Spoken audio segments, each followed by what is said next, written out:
Pokémon, the Shiny Pokémon Attractor. This video is purely for entertainment and does not infringe on copyrights or laws. The rights to the novel and image belong to the original author. We do not claim ownership. Don't like waiting and want to listen to this fanfic in full now? Subscribe to our Patreon, where you'll find the best fanfics. Chapter 376. The game was over, and the two of them were in chaos.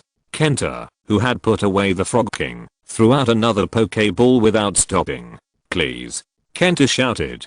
Pichu appeared in the field with a flash of light. This Pichu is very unusual, because it is a Pichu with bangs. Seeing Kenta send out Pichu, Wutong and the other two sitting in the game showed surprised expressions. Xiaozhi's Pichu is fine, but why is there anyone who brings Pichu to the game? Question mark?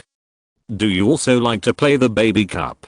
Wutong was very curious. He didn't think Kenta would deliberately let the water go, or that he didn't have enough Pokémon. It can only mean that this Pichu has some special ability, which is worth him sending it to fight. Mosquito Swimmer, Water Wave. Xiaoming did not despise when he saw Kenta sent out Pichu, but commanded Mosquito Swimmer to conduct a long-range test. Yo. Mosquito Swimmer put his arms on both sides of his body, and a circular stream of water shot out from in front of Mosquito Swimmer.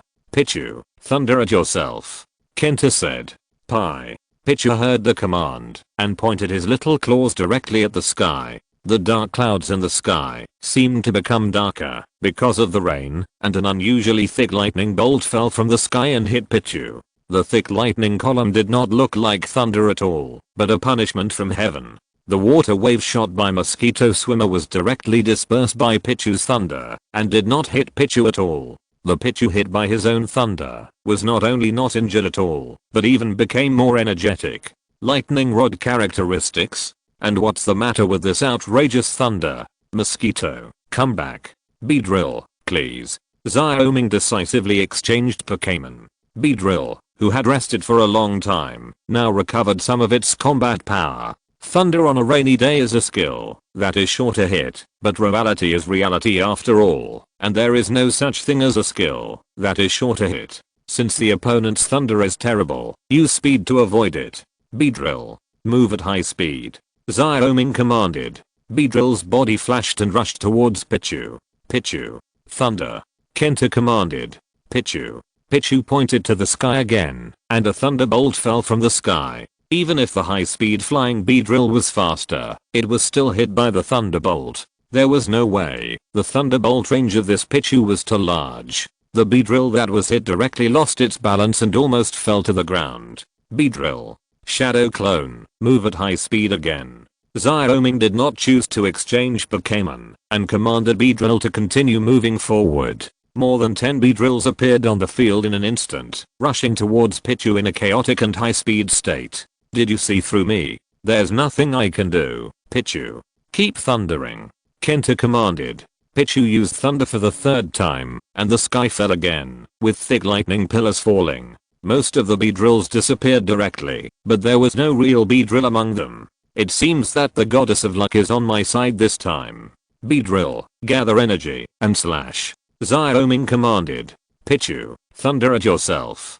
Kenta also commanded hurriedly. The fourth thunder fell, and as the lightning dissipated, Beedrill and Pichu lost their combat ability at the same time, and lay on the spot. "Come back, Beedrill. Thank you for your hard work, Pichu." Xiaoming and Kenta took back their Pokémon at the same time. "That Pichu?" Xiaoming looked at the Pichu that was taken back, and hesitated to speak. "That Pichu is very talented, but it's not quite right." Shinji also frowned and said, "Yes, that Pichu seems to only be able to thunder." Wutong said uncertainly. After Kenta took back Pichu, he couldn't help but show a regretful expression. This Pichu has a very strong talent, but it also has fatal shortcomings. In addition to Wutong's guess that it can only thunder, there is also this Pichu is very weak. It can be said that it will break at the touch, which is why Pichu lost its combat ability after being slashed by the giant bee. In addition to the glass body, there is another fatal weakness, that is, this Pichu's control over thunder is basically zero. In simple terms, Pichu's thunder hit rate is very low. Fortunately, there is a mosquito-repellent Froakie with rain characteristics in Kenta's team, which can be regarded as making up for this shortcoming. The last weakness is Pichu's endurance. Pichu can release thunder at most 6 times in a row, which is in a battle. If the opponent doesn't die after 6 thunders, it's Pichu itself that dies. These weaknesses should be improved a lot, as long as Pichu keeps training and evolves to Pikachu. After evolving to Raichu, it will become Kenta's general. But for some reason, Pichu has not evolved yet, and training has not allowed Pichu to learn other skills. So this Pichu can be said to be a killing weapon that Kenta generally doesn't want to use. After all, it is basically difficult to play the effect after using it once. And this use did not achieve the effect Kenta wanted.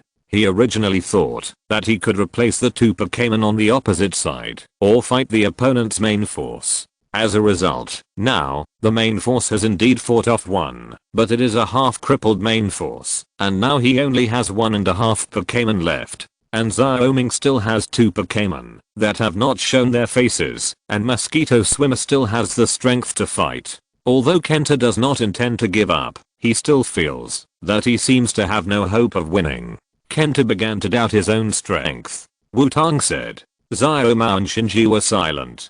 Xiaoming's plan was partially successful, although it took effect too late, but now Kenta has begun to doubt himself. This is very fatal for a player like Kenta who attacks quickly. Mosquito Frog, please. Kenta shook his head and sent out the Mosquito Frog again. Mosquito Swimmer, go. Kenta also sent out his own Pokémon at the same time. It seems that Xiaoming still does not intend to directly expose the remaining 2 Pokémon. Isn't the hidden card that has not been revealed a threat? Chapter 377. The rain in the sky continued to fall, and the characteristics of the Mosquito Frog Swimmer were free and easy to start again. The fast Mosquito Frog Swimmer dodged left and right to avoid the Mosquito Frog Swimmer's mud shooting, and then continued to rush towards the Mosquito Frog Swimmer. Why is the Mosquito Frog King always using mud shooting? Xiaoming said, a little confused. It should be because he thinks the foam light effect is not good, Shinji said with a frown. According to my understanding of Kenta, his Frog King is likely to have only this one skill other than the water system. After all, this guy's fighting style and training of Pokémon are actually very pure. Wutong guessed. After seeing Frog King easily dodge the mud shooting, Kenta had to change his moves. Frog King, Water Wave. Kenta commanded. Go. Xiaoming said. YOLO. The circular water flow around Frog King shot out in all directions, and Frog King had nowhere to hide from this large scared attack. So Frog King rushed forward with his hands in front of him. Rushing to Frog King slapped Frog King with a slap. Frog King, hypnosis. Kenta shouted. YOLO. The antennae on the top of Frog King's head shook back and forth, and invisible waves were emitted. After taking a big bite from the Frog King successfully hypnotized the Frog King. Talking in your sleep. Do you know what a standard skill is? Xiaoming said loudly. The Frog King, who was standing and sleeping in front of the Frog King, immediately moved. He threw a powerful punch and the Frog King was knocked out again. This guy. Frog King. Come back. Go. Circle Bear. Kenta didn't expect that Xiaoming's Pokémon would talk in their sleep, so he could only put the Frog King away first. Awoo. A big brown bear with a ring pattern on its chest appeared next to Kenta. This is his last Pokémon. Circle Bear. Bodybuilding. Arm Hammer. Kenta commanded. Awoo. Circle Bear showed off his muscles and then slapped the Frog King with a bear paw. Mosquito. Sleep Talk. Xiaoming had no intention of exchanging Pokémon. He planned to let Mosquito continue to consume the physical strength of the Scorpion. Xiaoming was going to decide the winner when he sent out the 5th Pokémon. Mosquito heard Xiaoming's shout, and red light appeared all over his body. His muscles instantly bulged, and he grabbed the bear paw that the Scorpion slapped, and then stretched out his other hand to the Scorpion. Of course, the Scorpion could not let Mosquito catch him, and his empty paw resisted the hand that Mosquito stretched out. The 2 Pokémon immediately started wrestling. Super Strength? The Scorpion. We will use Super Strength too. Kenta commanded. A red light also appeared on the Scorpion's body. Xiaoming did not continue to let Mosquito use Sleep Talk. After all, the situation was obviously deadlocked. If he let him use sleep talk now and then do bodybuilding on the spot, it would be the end. Pure strength competition is the best situation for Xiaoming, so even if the Circle Bear wins, it will consume a lot of physical strength. Circle Bear, bite it to pieces. Kenta certainly can't let Xiaoming command as he wants. Anyway, fighting with strength will not delay the Circle Bear from biting people, right? Woo. The Circle Bear heard the command and bit the mosquito repellent swimmer. The mosquito repellent swimmer trembled when he was suddenly bitten, and his strength couldn't help but loosen. Dream talk. Xiaoming saw that the mosquito repellent swimmer was suddenly at a disadvantage and had to gamble again. The mosquito repellent swimmer who continued to sleep shot out a burst of foam from his chest, and the foam light washed his face. Keep biting it to pieces. Kenta commanded. The Circle Bear exerted force on his mouth again, and the mosquito repellent swimmer couldn't stand it anymore. His hands lost strength, and he was thrown out by the Circle Bear. The mosquito repellent swimmer has lost his ability to fight, and the Circle Bear wins. The referee said, after seeing the mosquito repellent swimmer with circle eyes after landing. Come back, mosquito swimmer. You've worked hard. Xiaoming calmly took back mosquito swimmer and took out another Pokeball. Mosquito swimmer has done a good job, and now it's time to decide the winner. Go Snorlax. Xiaoming threw the Pokeball in his hand and shouted. With a flash of light, the ground shook, and a huge figure appeared on the field. Snorlax. Kenta showed a solemn look. Looking at Snorlax, who was more than one circle bigger than Kumaon, Kenta knew that Kumaon would have a hard time in this battle. QB Snorlax stood up with difficulty after appearing, squinting at Kumaon and shouting. Kumaon. Hammer. Kenta did not hesitate to command Kumaon to attack first. Snorlax. Flame Fist. Xiaoming was not to be outdone and commanded Snorlax to attack.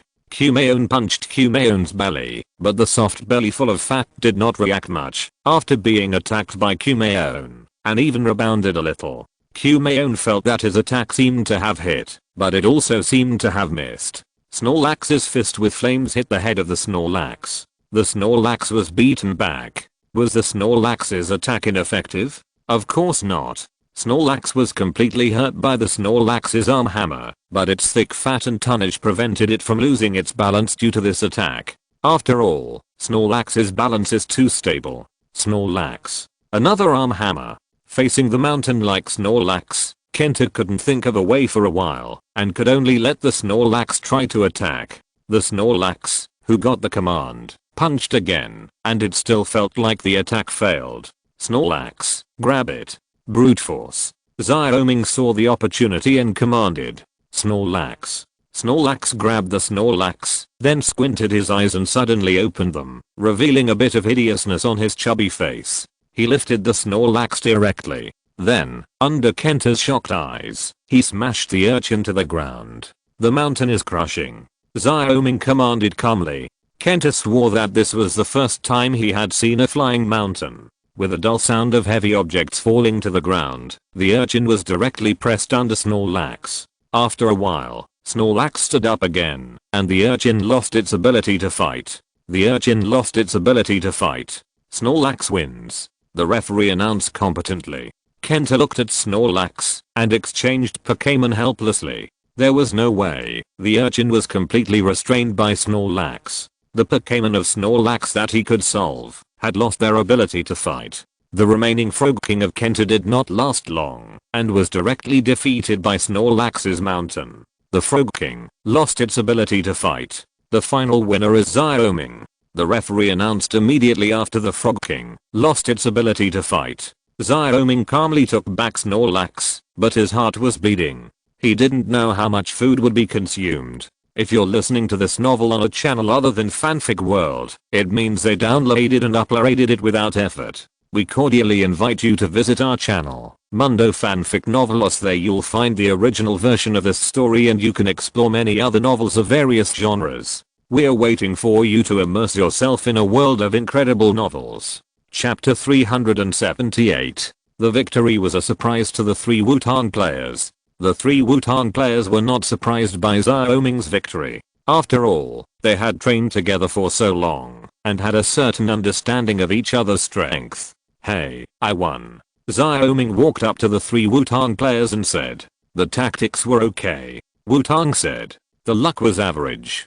Xiaomao continued, "Overall, it was average." Shinji concluded, "I think you guys are too harsh, right? I won 4 vs 6. Xiaoming said. The 3 Wutong players looked at Xiaoming with contempt. This guy really had the nerve to say such things. "I lost this time. I will become stronger. I will defeat you next time." At this time, Kenta came over and said to Xiaoming, "That's right, only if you defeat this guy will you be qualified to fight me. You defeated generals. Fight hard, and then become stronger to please me." He Wutong said first before Xiaoming could speak. "You guy, did you forget to take medicine again when you went out?" Xiaoming said speechlessly. Although what Wutong said was indeed true, why did it make people so unhappy? "What are you talking about? I took 2 bottles of medicine before I went out," Wutong retorted. "Will there be any problem with this? Wutong, didn't you take the wrong medicine?"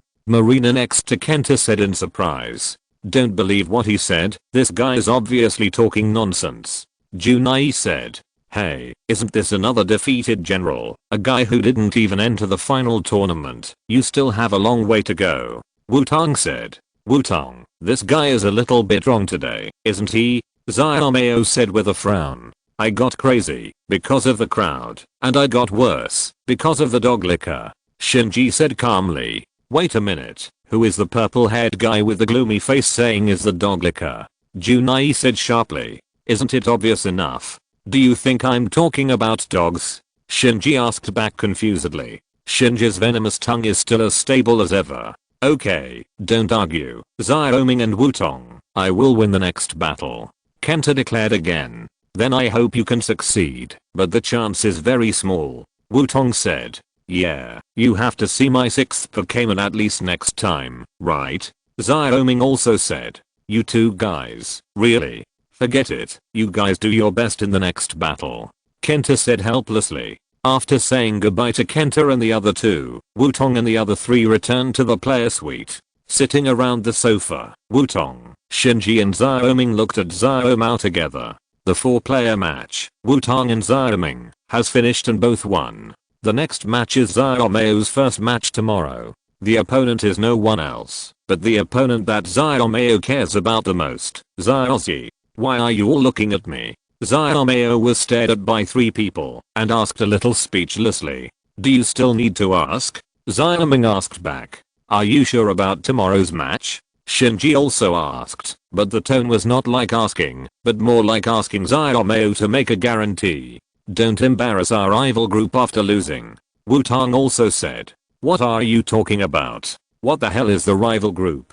Xiaomao said a little speechlessly. "So, what's the matter?" X3 Wutong and the other 3 asked together. "Humph, this time both the goddess of luck and the goddess of victory will stand on my side," Xiaomao replied with a confident smile. Chapter 379. After Xiaomao finished speaking confidently, he took out half a Pokeball, which naturally attracted the attention of Xiaoming and Shinji. Under Xiaoming's questioning, Xiaomao also told about his love-hate relationship with Xiaoxi. After listening to Xiaomao's story, Xiaoming and Shinji also understood why Xiaomao always paid so much attention to Xiaoxi. As someone who knew the plot a long time ago, Wutong felt that listening to a similar story from Xiaomao's perspective was interesting in a different way. In this case, we can't lose. Defeat Xiaoxi and take his half of the Pokeball openly, Wutong said. "Huh, isn't that natural?" Xiaomao said while holding half a Pokeball.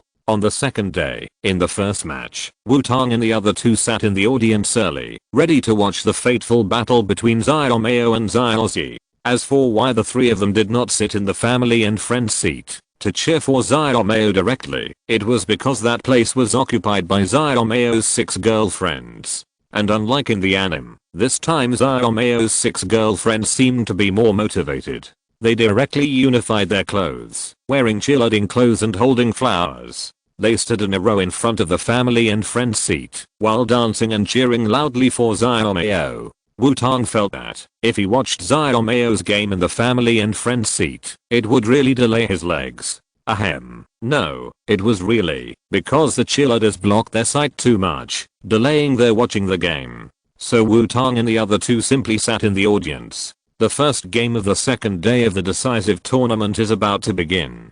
The players in this game are from the same place, Xiaoxia from Pallet Town vs. Xiaozhi from Pallet Town. The host's warm-up words came out on the radio. Come on, Xiaoxia. Xiaoxia. Xiaoxia wins. Come on, Xiaoxia. Xiaoxia. Xiaoxia wins. The X6 cheerleaders also cheered Xiaoxia competently. And Xiaoxia is the grandson of the famous Professor Oak. And Xiaozhi, who is playing against him, is a trainer who made it to the quarterfinals of the Quartz Conference. This match will definitely be a highly anticipated and exciting match in this competition. The host continued. When Professor Oak was mentioned, the director also gave a special shot to Professor Oak. When Professor Oak saw that he was being focused on, he hurriedly wanted to cover it, but Hanako took the initiative to enter the camera and made a yeah gesture without fear. I have to say that Hanako's personality is really cheerful. Grandson of Professor Oak. Xiaoxia muttered to himself after hearing the host's words. Then Xiaoxia immediately put aside thoughts that had nothing to do with the battle and stared at Xiaozhi with a serious face. Okay, the war has been ignited. Let's take a look at the venue of this competition, said the host. The field wheel immediately began to spin, and after spinning a few times, it stopped on the snowflake icon. Okay, it's the ice field. Next, decide the order of first attack. The host continued. As the first attack wheel spun, the field in front of Xiaoxia and Xiaozhi opened, and a field with icicles standing on a thick ice surface appeared. The first attacker is Xiaozhi. Let's see what kind of Pokémon the two players will bring out. The host immediately announced after the wheel stopped at the green grid. Bayleaf. Please. Xiaozhi, who was the first attacker, chose Laurel Princess as his first Pokémon. Perhaps knowing that this game was very important, Laurel Princess did not act like a spoiled child to Xiaozhi when she appeared. Bayleaf. In that case, Karis. Leave it to you. Xiaoxia also sent out his first Pokémon after seeing Xiaozhi's choice. Xiaozhi's first Pokémon is Bayleaf, and Xiaoxia's is Karis. The host said. The game begins. The referee announced, after seeing both sides send out their Pokémon PS. Let me explain why the recent updates are so short. Because this book is now restricted, you can try to search the book name, but you can't find it. The reason for the restriction is that Rotten Persimmon has been very strict about plagiarism management recently. Of course, some people who are interested can find it by themselves, so I won't talk about it here. And Ice Cube accidentally posted the wrong chapter a few days ago, that is, posted the content of another book, which was judged as plagiarism, so it entered the security review. I'm quite busy these days, and I have to deal with this security review issue. It has not been resolved yet, so the update is relatively short. Hope it can be resolved as soon as possible. Chapter 380. The battle between Xiaozhi and Xiaoxia began with the referee's announcement. Xiaozhi, who had the first attack right, did not take action, but looked at Xiaoxia calmly. Xiaoxia did not urge him, and also looked at Xiaozhi. After a month, the battle between Xiaoxia and Xiaozhi finally started. But the two did not fight directly. Is there any reason? The host's voice appeared. What's going on? Why are they both looking at each other without moving? And their eyes are a little strange. Xiaoming said puzzledly. They have been looking at each other for a month. Isn't it normal for their eyes to become strange? If you keep looking at someone for a month, your eyes will also be wrong. Wutong shrugged and said. Idiot Ice, you can make such a low-level mistake. A month later, Shinji was still so strict. Hey, be careful. Be careful, Ice will make you stand for a month. Wutong said hurriedly. Xiaozhi and Xiaoxia looked at each other for a while, and finally got rid of the state of eyes. Xiaozhi shook his head, and regained his sanity. It was too terrible. He almost went down a road of no return. Bayleaf. Impact. Xiaozhi finally remembered his right to attack first, and commanded Bayleaf to start the attack. Bayleaf crashed into Karis after hearing Xiaozhi's command. Karis. Cross scissors.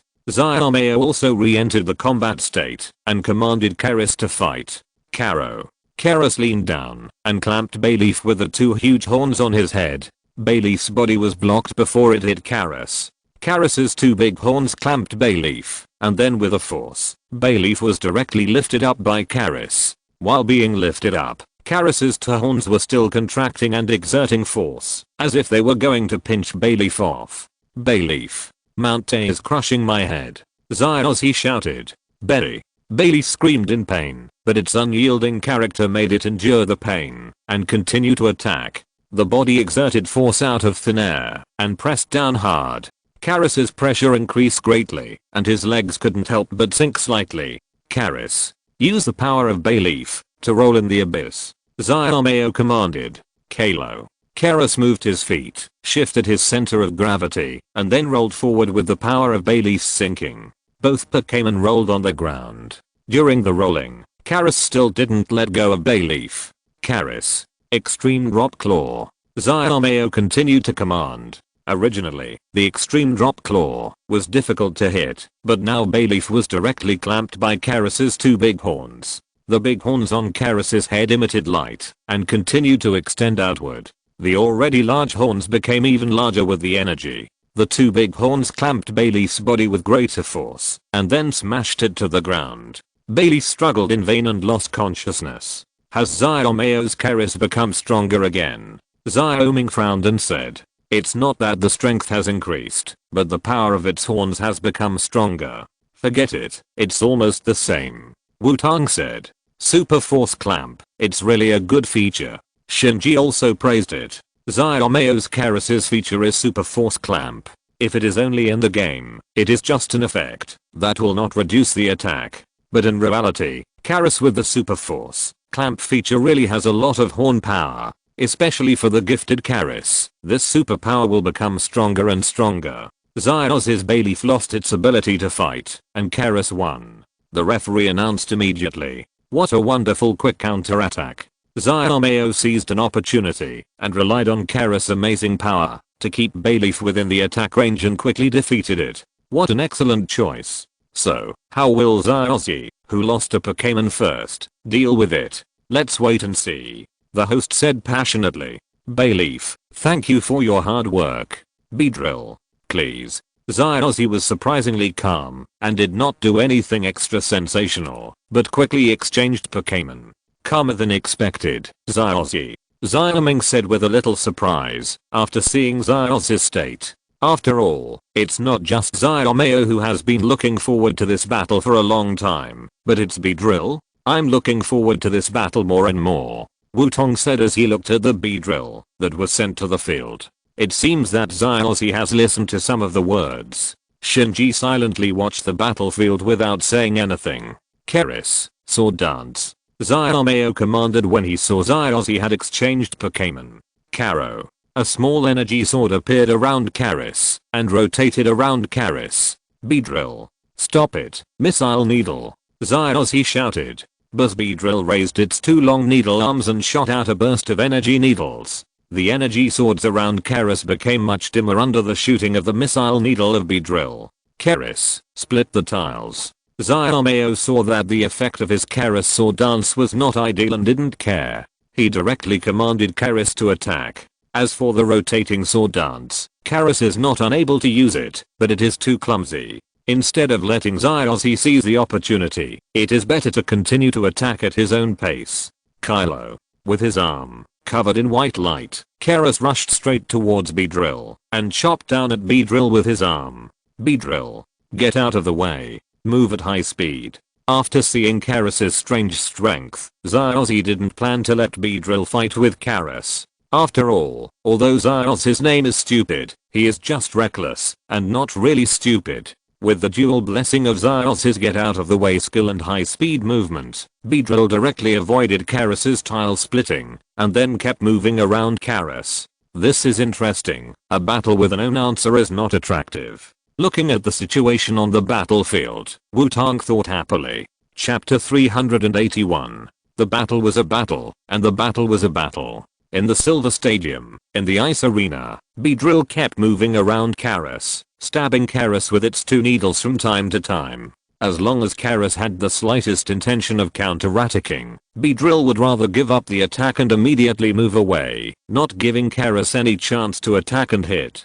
Beedrill's attack method made Karis very irritable. After all, it was in the ice arena, and there was a thick layer of solid ice on the ground. Karis's ability to move was greatly restricted. Facing the Beedrill, that was mainly harassing and moving at high speed, Karis seemed so powerless. This is not like Xiaoxi's fighting style, it feels a bit like Wutong, Xiaoming said as he looked at Karis, who was annoyed by the Beedrill. Hey, what do you mean by I feel like you? It's obviously Xiaoxi's own command, but Wutong said, and continued to look at the battlefield. It's just that this Beedrill has its own ideas. Shinji continued. Having ideas does not mean disobedience. On the contrary, Xiaoxi's Beedrill obeys Xiaoxi's wisdom unconditionally, but this Beedrill always executes Xiaoxi's orders in its own way. It feels like rebellion, but not completely rebellion. But it's okay. After all, Xiaoxi doesn't have a particularly fixed fighting style now. It's better to say that Xiaoxi's style is unexpected and unpredictable. Wutong said. Unexpected. Indeed. Xiaoming nodded and said after hearing Wutong's words. Seeing that his Karis was harassed and had no way to deal with it, Xiaomeo decisively exchanged Pokémon. Choosing the right Pokémon at the right time is Xiaomeo's fighting style. Come back, Karis. Go, Mantis. Mantis appeared on the field and tapped its two pincers. Beedrill, Missile Needle. Xiaoxi saw Xiaomeo exchanged Pokémon and started to attack directly. Beedrill swung its two needle-like arms and shot out a burst of white energy needles. Beedrill, Sword Dance. Xiaomeo commanded calmly. Mantis crossed its arms in front of it and began to rotate its body, and a tornado appeared. All of Beedrill's missile needles were blocked by the Sword Dance tornado. Beedrill, move at high speed and hit from above. Xiaoxi commanded with ease. Buzz Beedrill increased its speed and rushed directly from the top of the Sword Dance tornado. The two needle-like arms flashed with cold light and pierced down one after the other. Chop it open. Xiaomeo shouted. There was a sound of metal clashing, and the Sword Dance tornado shattered. The figures of Beedrill and Mantis appeared on the field again. The red giant claws emitting white light collided with the long needles flashing with cold light. The two Pokémon fell into a stalemate for a while. The two Pokémon were trembling slightly, and neither of them was willing to give up. Beedrill lost. Wutong frowned and said. He originally thought that this Beedrill was a pure opportunity player who only liked to look for opportunities, but now he found that this Beedrill also had a strong side. Just like now, in the stalemate with Mantis, Beedrill still refused to give up, even though he knew his disadvantage. It should be said that they are worthy of Xiaoxi's Pokémon. This unyielding spirit is very much like Xiaoxi, Xiaoming said with a smile. Mantis, split it. Xiaomao commanded again. A flash of white light passed, and Beedrill fell to the ground. Beedrill has lost its ability to fight, and Mantis wins. The referee shouted loudly. Chapter 382. The old man was very happy. Beedrill, come back. Xiaoxi calmly took back the Beedrill. Seeing Xiaoxi's state, Xiaomeo frowned. Something was wrong. It was very wrong. How could Xiaoxi be so calm? Could Xiaoxi be possessed by something?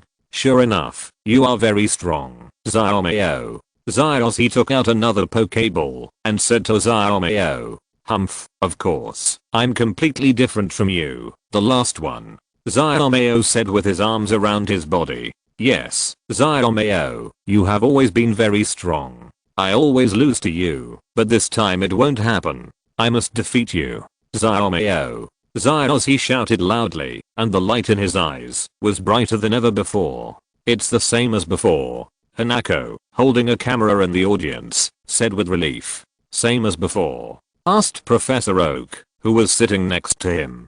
Yes, Xiaomeo is strong and confident, and Xiaoxi is clinging to him. Hanako said. Thinking about it this way, Xiaoxi seems to be Xiaomeo's most caring friend. Professor Oak said, looking at Xiaomeo. My Xiaoxi is like this too. Hanako said happily. Humph, the goddess of victory has always been on my side, so I will still win this time. Xiaomeo said confidently. Xiaomeo. Xiaomeo. Come on. Xiaomeo. Xiaomao must win. X6 Xiaomao's girlfriends cooperated very well and cheered for Xiaomao. Pidgeot, please. Xiaoxi did not refute, but chose to speak with fighting. B. Because Wutong and his friends had taken in Toucans in advance, Pidgeot, who still hadn't left the team, was released. I just don't know how Pidgeot evolved without the pressure of Toucans. Giant, sword dance. Xiaomao commanded without hesitation. Giant hugged its two pincers in front of it and began to spin again. Sword dance tornado appeared again. Pidgeot, wing attack. Spin. Xiaoxi shouted. Pie. Pidgeot's wings were covered with white light and then spun in a weird posture. Pidgeot spun in the opposite direction of Giant. The wings wrapped in energy actually cut into Giant's sword dance tornado very smoothly. A new way to crack it? It's Xiaoxi after all. Xiaoming said. After all, he is the trainer with the most unexpected ability. Wutong said. After successfully cutting through the sword dance tornado, Pidgeot continued to attack the giant claws. Giant claws. Metal claws. Xiaomao commanded. The metal color covered the two giant claws of the giant claws, and a sweeping blow blocked Pidgeot's attack. Pidgeot, wind. After Xiaoxi sent Pidgeot, it seemed that something was turned on, and the attack became fierce and sharp. Pidgeot. In response to Xiaoxi's command, Pidgeot flapped his wings and retreated backwards. At the same time, a strong airflow swept the whole body of the giant claws. The giant claws protected its body with its arms in front of it, resisting the airflow blown by Pidgeot, but because the ground was full of ice, the giant claws were blown backwards uncontrollably until it hit a piece of ice rock and stopped. Pidgeot, let's continue. Sacrifice and hit. Xiaoxi continued to command. Giant, our training will not allow you to fall like this. IAI/. Xiaomao said loudly. Facing the incoming Pidgeot, Giant closed its eyes and then swung its right pincer at a speed that was almost imperceptible to the naked eye. Giant and Pidgeot crossed each other, and the next second both Pokémon fell to the ground at the same time. Giant and Pidgeot lost their combat ability at the same time. The referee announced, after observing for a while. Giant and Pidgeot lost their combat ability at the same time. However, Xiaoxi is now at an overwhelming disadvantage. Because Xiaoxi's 3 Pokémon lost their combat ability first, let's go to the halftime break. The host said. Pidgeot, come back, you've worked hard. Xiaoxi took back Pidgeot and then walked back to the players' lounge silently. Well done, Giant. After Xiaomao took back the giant claw mantis, he also didn't say anything to Xiaoxi and walked towards his own lounge. Xiaomao and Xiaoxi are both in a strange state. Xiaoming said. Of course, after all, he was in this battle. They both waited for an unknown amount of time. Xiaomao put a lot of pressure on Xiaoxi, and Xiaomao himself was also making a decision. The outcome of this battle might have a great impact, but my dear friend, why are you so silent? Wutong said. That playboy won't lose. Shinji replied lightly. Really? Although I think you are a bit of a jinx, I also think that the playboy won't lose. Wutong replied with a smile. The halftime break was over soon, and Xiaomao and Xiaoxi returned to the battlefield. The halftime break is over, both players are ready, and the second half of the game begins. The referee said, after seeing Xiaomao and Xiaoxi in place. Xiaomao. Xiaomao. Come on. Xiaomao. Xiaomao. Must win. X6 Xiaomao's girlfriends continued to cheer hard. Xiaomao and Xiaoxi looked at each other and threw the Pokeball at the same time. Go, Karis. Please. Snorlax. 2 Pokémon of different sizes appeared on the field. Seeing the Pokémon sent by Xiaoxi, Xiaomao frowned slightly. It seems that Karis's big horns need to find a time to play. After all, with Snorlax's size, it is difficult for Karis to clamp Snorlax. Karis. Sword Dance. Xiaomao started with Sword Dance without hesitation. Snorlax. Don't give it a chance. Headbutt. Xiaoxi commanded directly.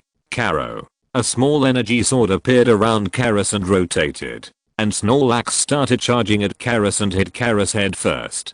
Karis split the tiles. Seeing Snorlax's attack, Xiaomao knew that Karis' sword dance could not be completed and changed his tactics decisively.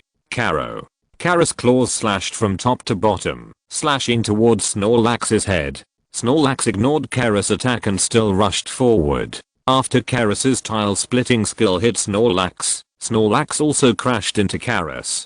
Karis was directly knocked out, and Snorlax shook his head and stood firm. In the first collision, Xiaomeo's Karis was slightly inferior. Chapter 383. The battle was over, but the battle was over. Xiaomao knew that letting Karis continue to fight was just a stretch, so he took out the Pokeball and prepared to exchange Pokémon. However, Karis was hit on the icicle by the collision just now, and Xiaomao, who was stuck at an angle, couldn't directly put Karis back into the Pokeball. Karis, make a big fuss. Xiaomao commanded decisively. Making a big fuss was the fastest skill to get Karis moving at this time. Karis' eyes flashed red, and he attacked Snorlax fiercely. Snorlax, Mount A is pressing down on me. Xiaoxi commanded as if he had discovered something. Kalo. Karis, with red eyes flashing, rushed directly towards Snorlax. Just as Xiaomao was about to take Karis back, Snorlax's huge body smashed directly to the ground and blocked Karis. Snorlax's target was not Karis. Because of Snorlax's operation, Snorlax and Karis swapped positions. For Xiaoxi, the situation on the battlefield was still clear. After all, Karis' size could not stop Snorlax at all. But it was very uncomfortable for Xiaomao. If Karis was in a normal state, Xiaomao would not care. But now Karis is in a state of chaos because of the commotion. In addition to Snorlax's size, Xiaomao, not to mention taking Karis back, it is difficult for Xiaomao to command Karis to continue fighting. This method, Xiaomao said, very unhappy, as if he had thought of something. Snorlax. Million tons punch. Give up, Xiaomao. I will not let you exchange Pokémon. I learned this from Xiaotong.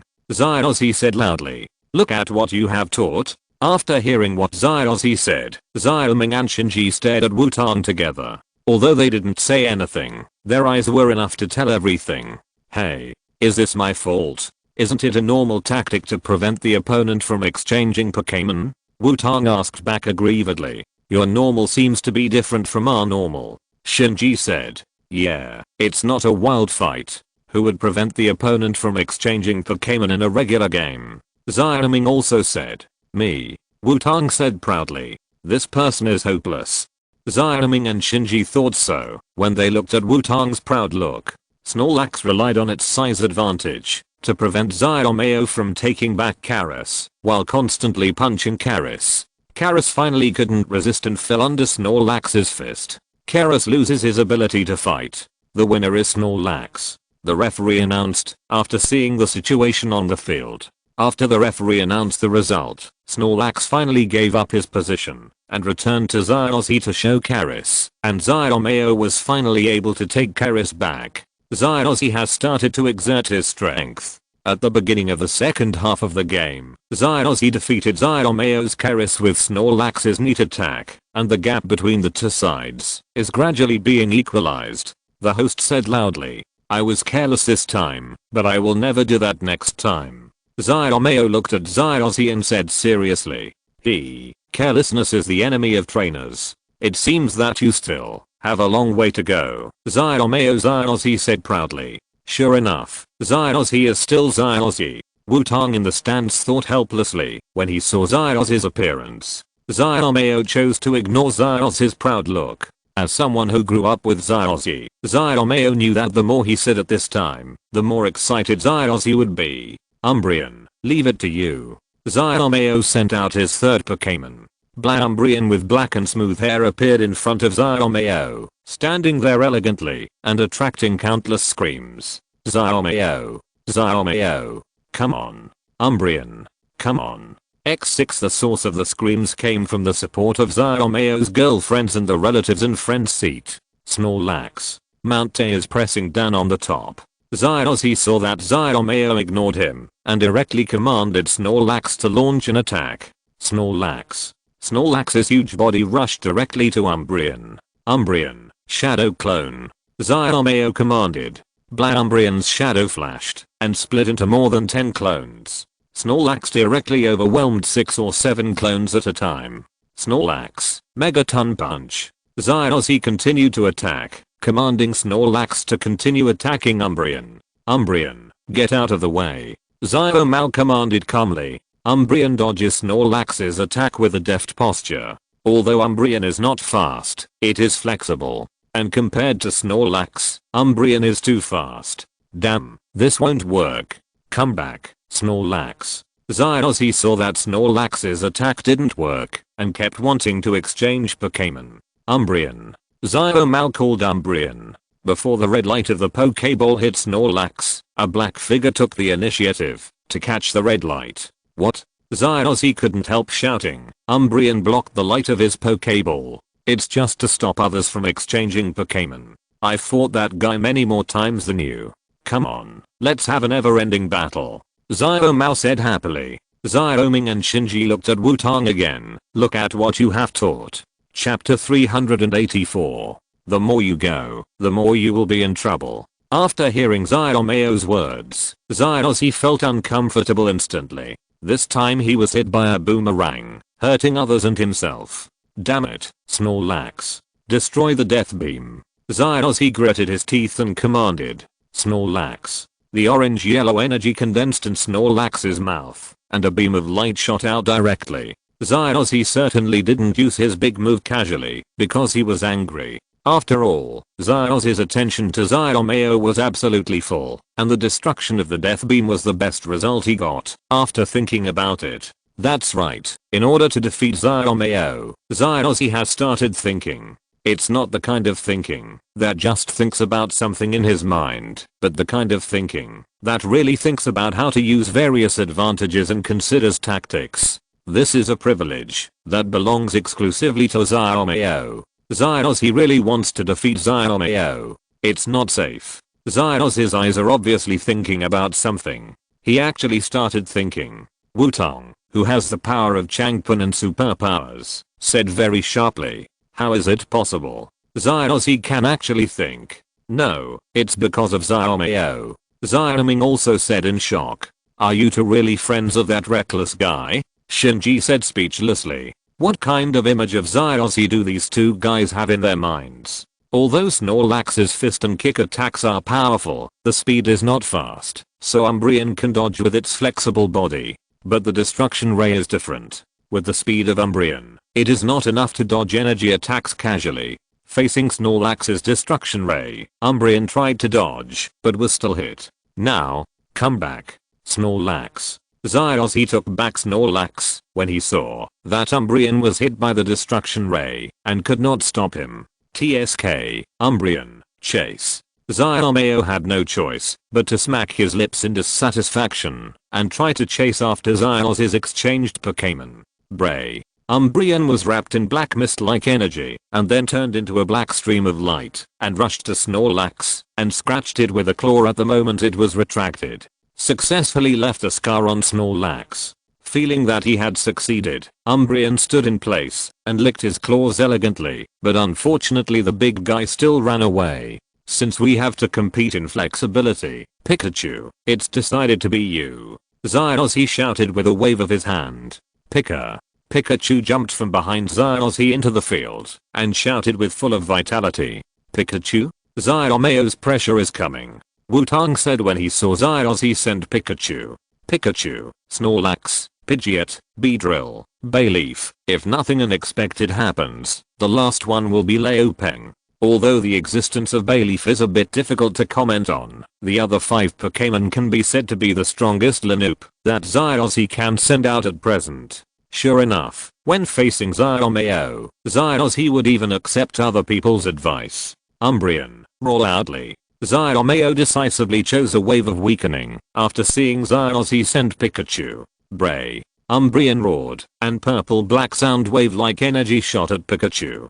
Pika. Hearing the roar of Umbreon, Pikachu covered his ears uncomfortably and immediately shouted at Umbreon angrily. My dear friend, you didn't secretly take Xiaomao's Umbreon to study, did you? Seeing the state on the field, Wutong said curiously. What nonsense are you talking about? Shinji frowned and asked back. Xiaomao's Umbreon is unexpectedly venomous, and it's already on par with you. Wutong replied. Hahaha, no wonder Xiaoxi's Pikachu looks a little angry. Xiaoming said with a smile. Pikachu, don't be affected by it, use 100,000 volts. Xiaoxi chose 100,000 volts to start the game as usual. Pikachu. After hearing Xiaoxi's command, Pikachu's whole body burst into lightning, and a lightning bolt directly struck Moony V. Moony V, turn around and move the sand. Xiaomao commanded, as if he had been prepared.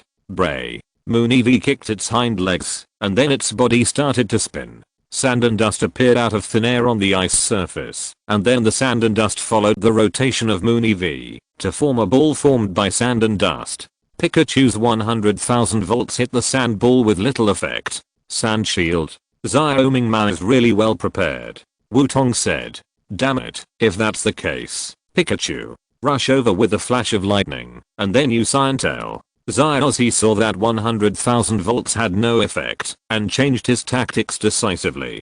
Pikachu turned into a white light, and rushed towards Moony V. The moment he arrived in front of Moony V, Pikachu rotated his body, and aimed his tail at Moony V. The metal energy covered the tail, and Pikachu's tail became several times larger, and then slashed down with amazing momentum. The huge iron tail directly split the killing ball of Moony V, but under the sand ball was a green barrier. Moony V didn't know when to use guard, or this sand ball was a trap. Moony V, let him see our iron tail. Xiaomao said. Bray. After being wrapped in energy, Umbreon's tail also stretched out directly, lashing at Pikachu like a steel whip. However, Pikachu did not stop spinning after the first iron tail was blocked by the energy shield, and threw out the second iron tail. The sound of metal clashing appeared, and Umbreon and Pikachu's iron tails collided, and then the two Pokémon retreated at the same time. It seems that Pikachu's behemoth slash is not well practiced, and it was actually blocked by Xiaomao Umbreon's iron tail.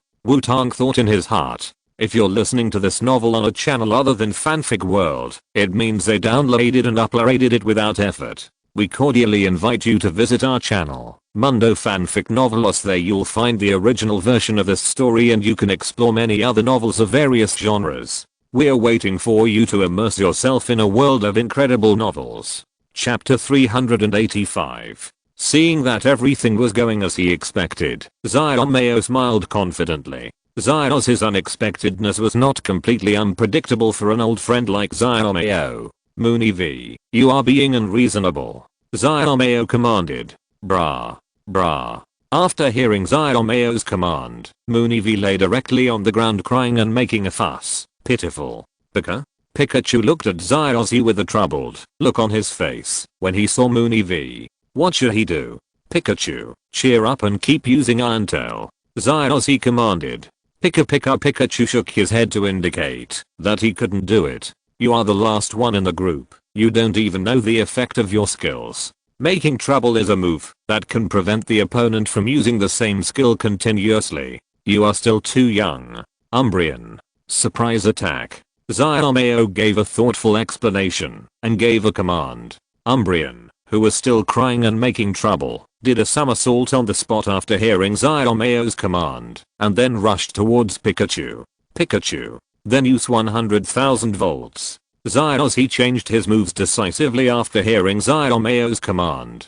Pikachu's body flashed with lightning, and he was a flash of lightning facing the rushing Umbreon. However, after using a surprise attack, Umbreon's main move is a treacherous and changeable one, and it moves without any worries and is confusing. After dodging Pikachu's 100,000 volts at a weird angle, Umbreon's claws wrapped in black mist hit Pikachu directly. Pikachu was knocked away by Umbreon's claws and slid a long distance on the ice before stopping. Xiaomao is really serious. Xiaoming said. Of course, after all, the opponent is Xiaoxi, and it can be said that Umbreon is specially prepared for Pikachu. Wutong said. That's because you, a guy, have been instilling in that playboy how unreasonable Pikachu is. We must pay attention to it and solve it as quickly as possible. Shinji glanced at Wutong and said, I'm telling the truth.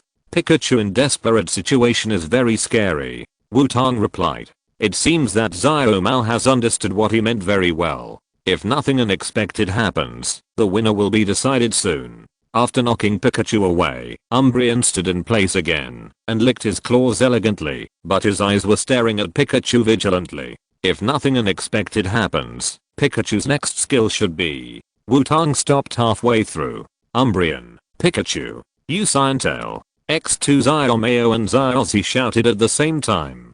Bray. Umbreon's tail was covered with energy again and extended, like a long steel whip, lashing at Pikachu. Pikachu's tail was once again covered with metal energy, and this time the metal energy was more condensed, and Pikachu's tail completely turned into a huge steel tail. Under the collision of tails, Umbreon only lasted for a few seconds before being defeated. Pikachu's almost completed behemoth directly slashed the little guy Umbreon. After smashing 2 icicles in a row, Umbreon stopped. Xiaomao frowned. It was just as Wutong said. Xiaozhi's Pikachu grew too fast. As long as you can't defeat it at the fastest speed, it will give you some amazing evolution. But this is still within your acceptance range. Don't think that Umbreon is fragile because of its elegant body. You must know that Umbreon's double defense is excellent. Moony V, black eyes, resentment. Xiaomao commanded calmly. Bray. Moony V stood up shakily, shook his head, and looked at Pikachu with bloodshot eyes. A black eye condensed by energy appeared on the top of Moony V's head, and at the same time, purple-black mist emerged from Moony V and floated towards Pikachu. Pikachu, get out of the way. Xiaoxi tried to use his magic skills to avoid Xiaomao's attack, but Xiaomao's 2 skills were not offensive skills. Pikachu still ran away. After all, it instinctively felt that something bad would happen if it was seen by that eye. However, the black eyes are not invisible, and the eyes are just the concrete manifestation of this skill. Pikachu's body trembled, and he felt as if he was entangled by something strange, and his actions seemed to change. It was a little bit unsmooth, and for some reason, Pikachu always felt as if he had lost something. In that case, Pikachu, use Thunder. Xiaoxi decisively chose to continue the attack. Umbreon, Light Wall, Roar. Xiaomao responded decisively. Bray. Energy walls appeared one after another in front of Umbreon. Obviously, Xiaomao also knew that a light wall might not be able to block it, so he taught Umbreon in advance. Or Thunder fell, and it stopped. After breaking several light walls in succession, the Umbreon behind the light wall roared again. Although a large number of light walls blocked Pikachu's thunder, using multiple light walls at one time also consumed a lot of Umbreon's mental power. Pikachu, keep using Iron-tail. Xiaoxi seemed to like this skill more and more, and commanded.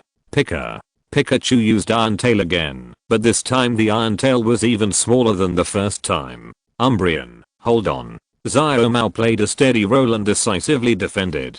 The green energy shield was broken, and Umbreon blocked Pikachu's attack. One more time. Resentment. Xiaomao continued to command.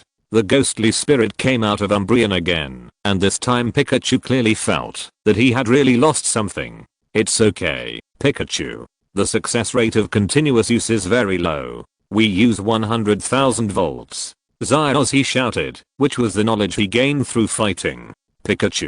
Pikachu used 100,000 volts again, but this 100,000 volts was actually much weaker. Umbreon, sand moving protective shield. Xiaomao commanded calmly. TSK. This naming taste. Wutong said disdainfully.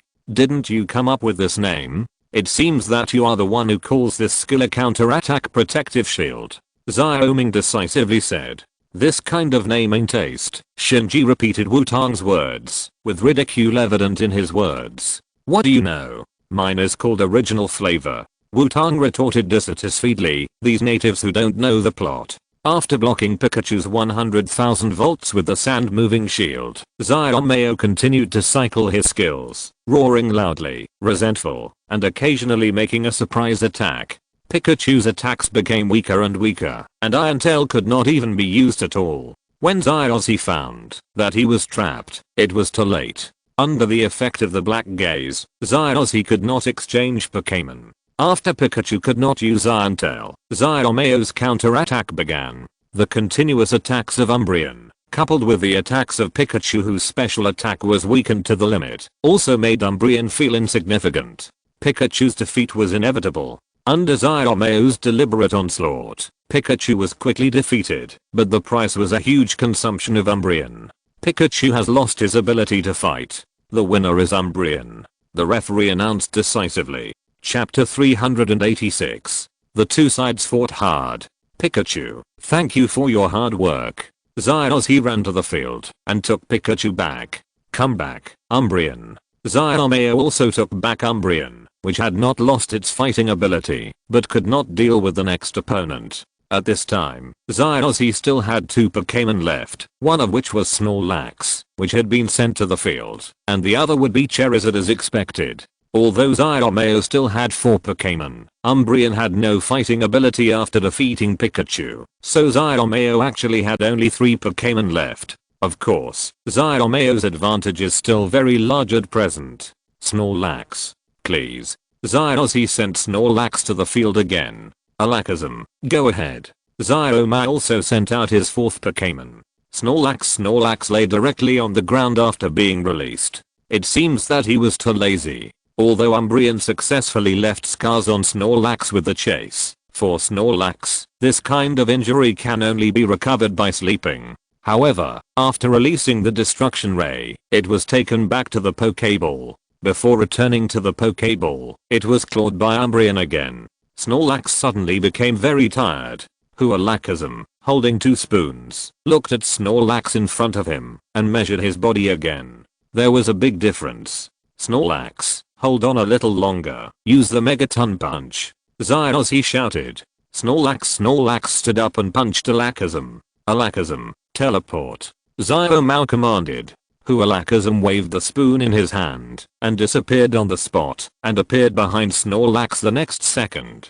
Snorlax's punch missed and hit the ice. Snorlax, keep going, use the pressure. Xiaoxi continued to command. Snorlax fell back and tried to suppress Alakazam. Alakazam waved the spoon in his hand again and dodged Snorlax's attack again. It seems that Xiaoxi has to exchange the last Pokémon. Xiaoming said in the audience. Not necessarily. After all, the consumption will become very high if the teleport is used continuously. If Snorlax can continue to attack, Alakazam will eventually be unable to dodge. Wutong said. The question is whether that reckless guy knows this. Is he just attacking blindly or trying to consume Alakazam's mental strength? Shinji said lightly. This is not easy to guess. Wutong said, stroking his chin. After all, that was Xiaoxi. Snorlax, roll. Xiaoxi's offensive commanded non-stop.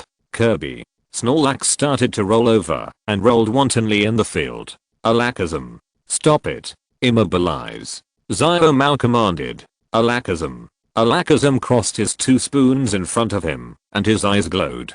Snorlax, who was still rolling, suddenly stopped in a strange posture. However, Snorlax was not completely still, and his body was still trembling.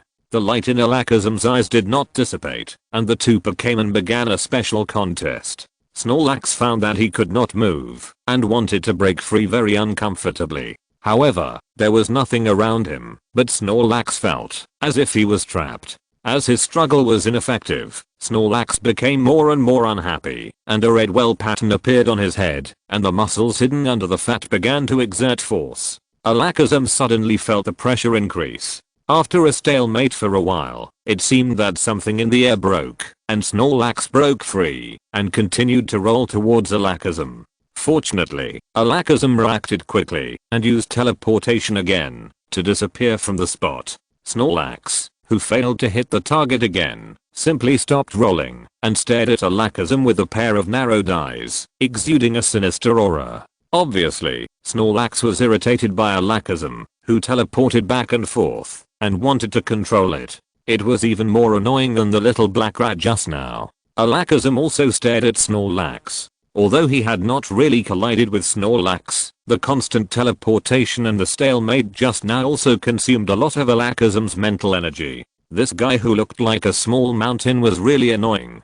Snorlax, use the destruction ray. Xiaoxi commanded when he saw the right time. It's not my style to keep running away. Alakazam, use mental strength. Xiaomei also commanded. Kirby.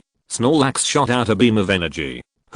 This time, Alakazam did not use instant movement to escape. He crossed 2 spoons and stretched them forward and shot invisible mental waves at Snorlax.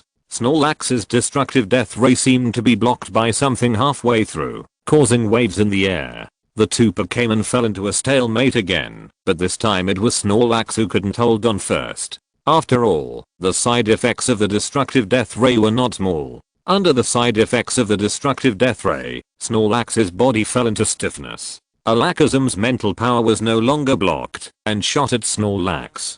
Can't move. Alakazam, meditate. Illusion ray. Xiaoxia seized the opportunity to command. Who? Alakazam closed his eyes and sat cross-legged on the spot to meditate. Soon, Alakazam opened his eyes again, waved the spoon in his hand, and a twisted colorful light shot at Snorlax. Snorlax, who was in a state of stiffness due to the side effects of the destruction death ray, was hit by the illusion beam without any resistance. Unfortunately, the negative state that Xiaoxia expected did not appear. Snorlax, come on, move. Xiaoxi encouraged. Snorlax, after being hit by the illusion beam, Snorlax regained his ability to move, but Snorlax felt tired and hungry and didn't want to move at all. In this case, Snorlax, use sleep. Xiaoxi also noticed Snorlax's fatigue and commanded. As Xiaoxi's command fell, Snorlax snored directly. The consumed physical strength began to recover rapidly. Sleeping in front of my Alakazam, Xiaoxi, are you looking down on me? Alakazam, use Dream Eater. Xiaoxia frowned and commanded. Alakazam. Alakazam turned the spoon in his hand towards Snorlax, and a cloud-like thing emerged from Snorlax's body, and then was absorbed into Alakazam's body. Snorlax's newly recovered strength was weakened again, and his injuries worsened further. Damn it, Snorlax, wake up. Xiaoxi didn't expect Xiaoxia's Alakazam to use Dream Eater and said hurriedly. However, Snorlax didn't listen to Xiaoxi's call, and was already immersed in a beautiful dream. Alakazam, continue to use Dream Eater. Xiaoxia commanded. Snorlax, use Dream Talk. Xiaoxi finally remembered that his Snorlax seemed to be able to talk in his sleep and commanded hurriedly. This time, Snorlax acted obediently, and a layer of white light covered Snorlax's body, and then Snorlax stood up and rushed towards Alakazam with amazing momentum. Alakazam, bend the spoon. Xiaoxia shouted.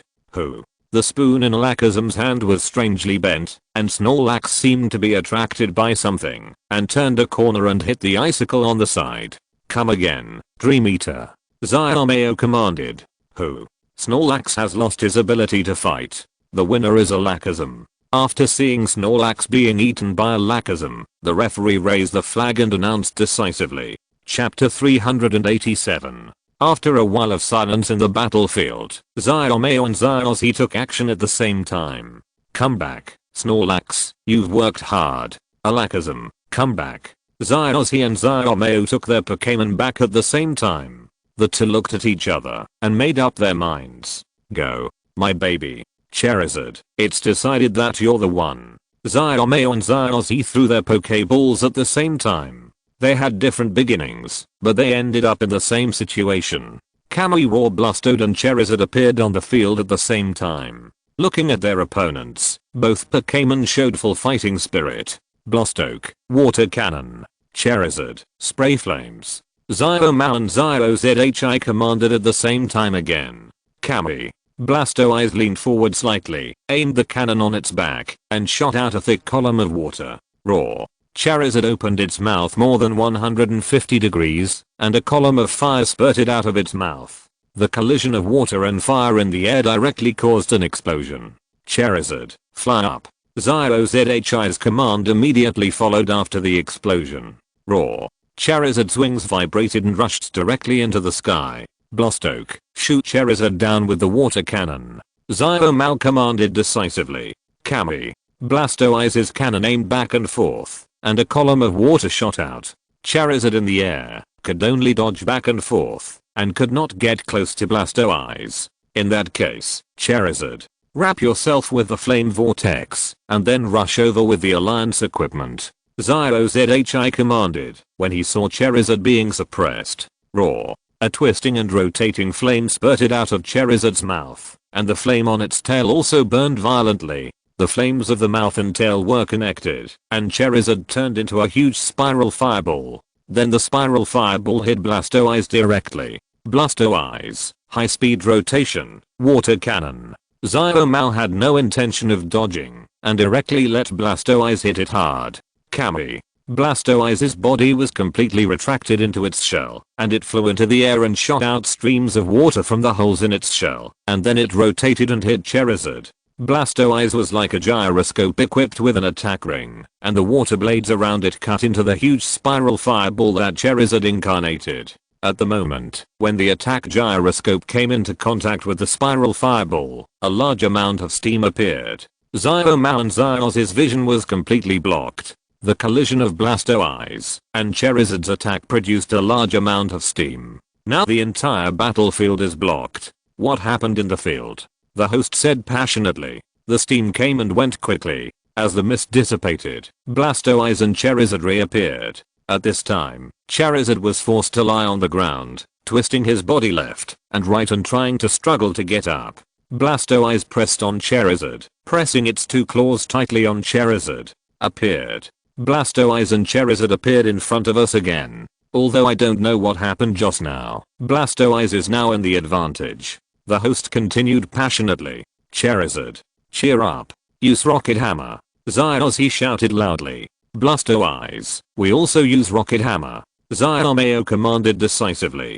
Kami, roar. Blastoise and Charizard roared at the same time, and the next second the heads of the two Pokémon collided fiercely. How can this bastard's head be so hard? X2 Blastoise and Charizard's eyes went black at the same time, and they couldn't help thinking in their hearts. The short dizziness made Blastoise lose strength for a moment. Although Charizard's eyes went dark, its body was still struggling. After a back and forth, Charizard successfully escaped from Blastoise's suppression. However, although it escaped, Charizard still had no ability to attack. The dizziness ended quickly, and the two Pokémon shook their heads at the same time to wake themselves up.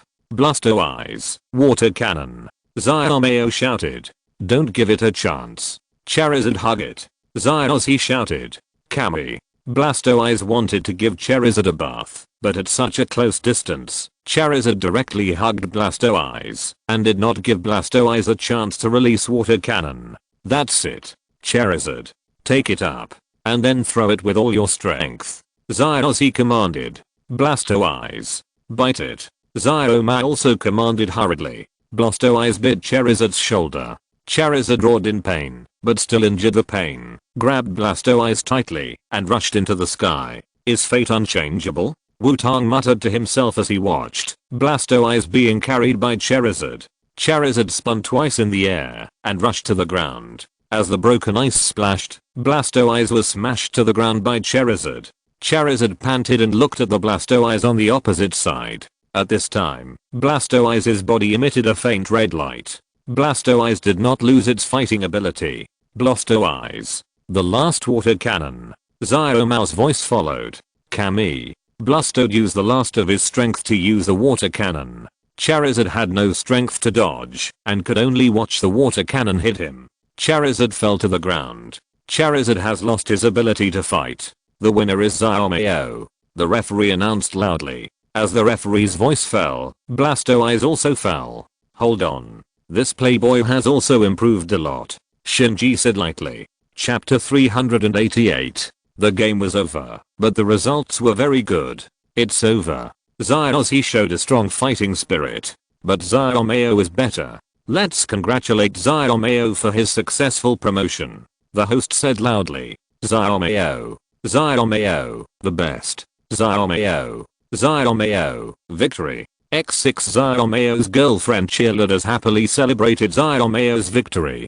Thank you for your hard work, Charizard. Xiaoxi took back Charizard and looked at the Pokeball in his hand for a long time without saying a word, and then turned around and left the stadium, as if he had made up his mind. Xiaomao looked at Xiaozhi, who left without saying a word, and listened to the host praising him and mentioning Professor Oak's grandson from time to time. Xiaomao had no desire to stay any longer. He took back the Blastoise and left the stadium directly. In the stands, Shinji stood up silently and prepared to leave. Why are you going to congratulate Xiaomao on his victory? Wutong asked. That playboy doesn't need congratulations now, Shinji said lightly. But now doesn't seem to be the time for us to show up, Xiaoming said. Shinji frowned, then looked in the direction where Xiaozhi left and understood instantly. But he didn't stop and continued to walk out of the stadium. It seems that Shinji should not be in the mood to watch the next game, Wutong said as he looked at Shinji's back.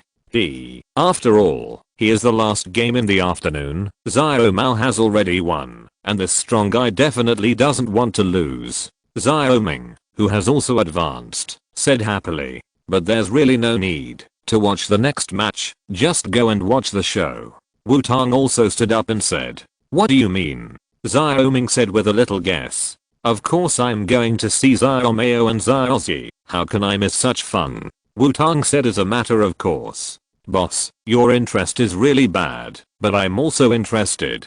Xiaoming, who was influenced by Wutong and became half a fun person, directly expressed his agreement.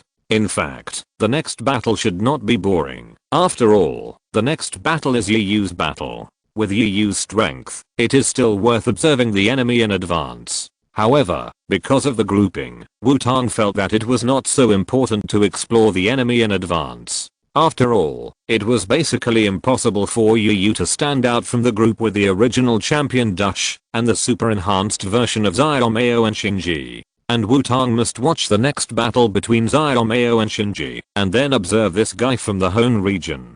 Wutong and Xiaoming left the Silver Stadium. At the entrance of the Silver Stadium, Wutong glanced at Shinji's departing back. A battle with the champion? He should be fine now, right? Xiaoming and Wutong followed Xiaomao carefully like agents and walked all the way to a lake. Xiaomao sat on the shore while Wutong and Xiaoming hid behind a tree.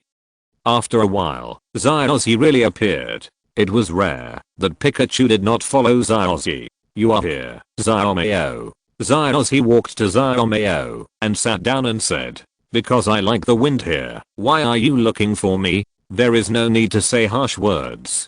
After all, I'm tired of your harsh words.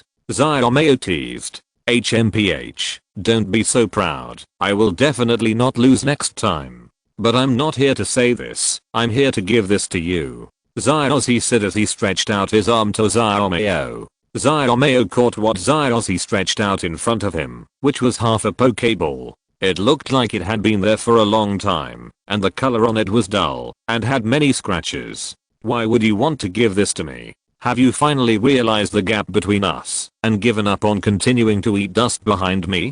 Xiaomao was still teasing, but there was a question in his eyes. How is it possible?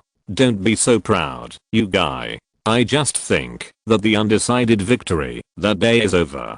This time you won, so it should be yours. But next time, I will definitely not lose. Just wait, Xiaomao. Xiaoxi said excitedly. I won't let you get what you want. After all, I'm Damu. Xiaomao said with a slight wry smile and self-deprecating. I don't care about Damu or not. I just know that you are the one I always want to defeat. Mark. Xiaomao, who will become very strong even without Professor Oak's aura. It's not Professor Oak who defeated me today, but Xiaomao yourself. Get it clear for me. Xiaoxi continued to shout. After hearing Xiaoxi's words, Xiaomao was stunned, and then he seemed to have figured something out, and the playboy-like smile appeared on his face again. You sometimes say something that makes people feel comfortable, Xiaoxi.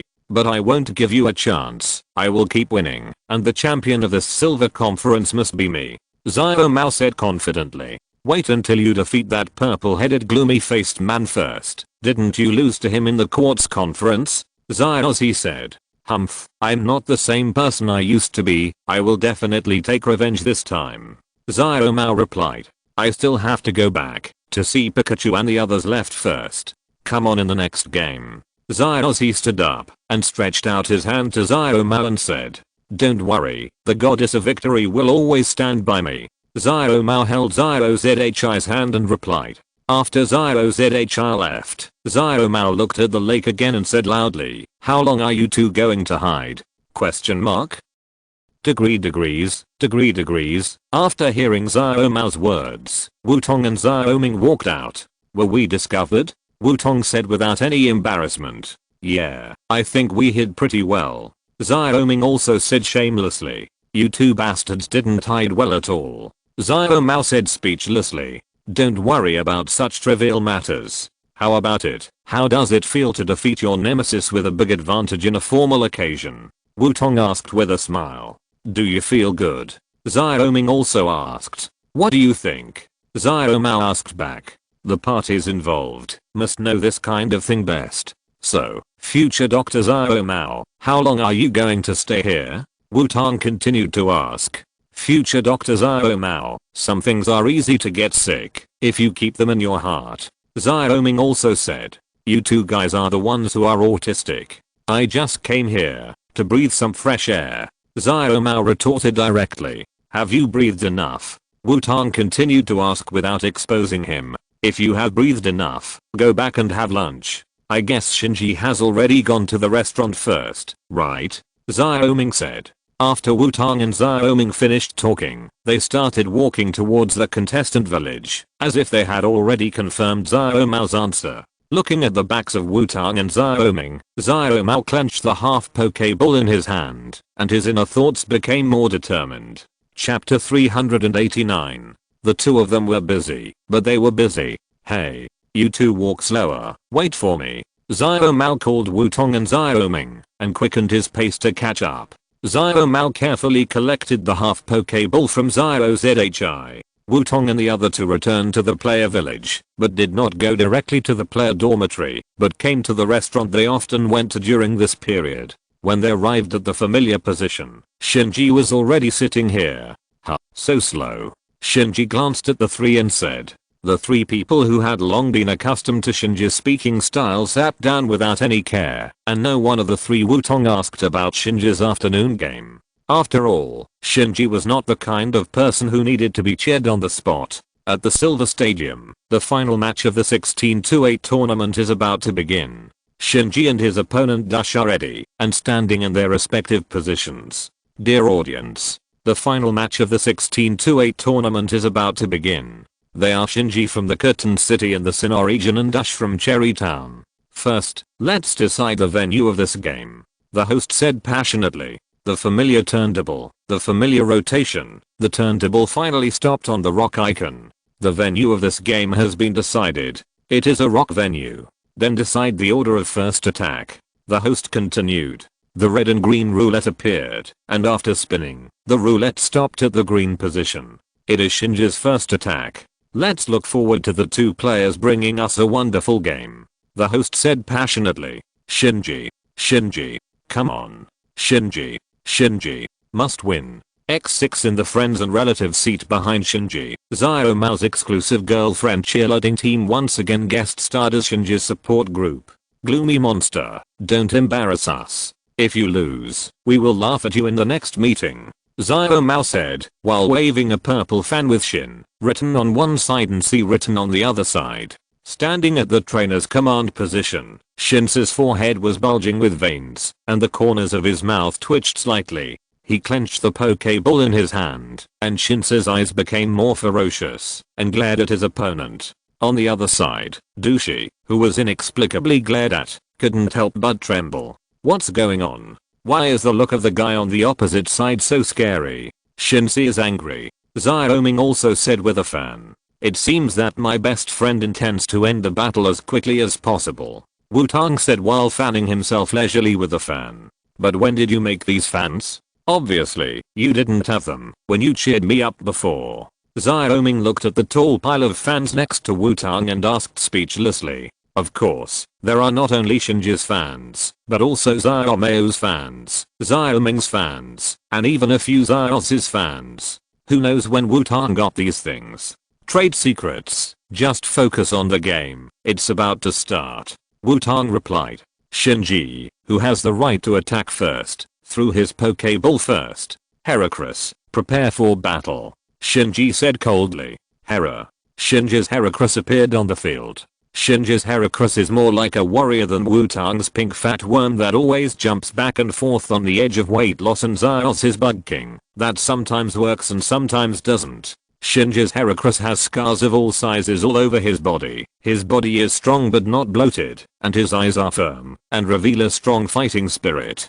He looks like a warrior born completely for battle. Pyro, please.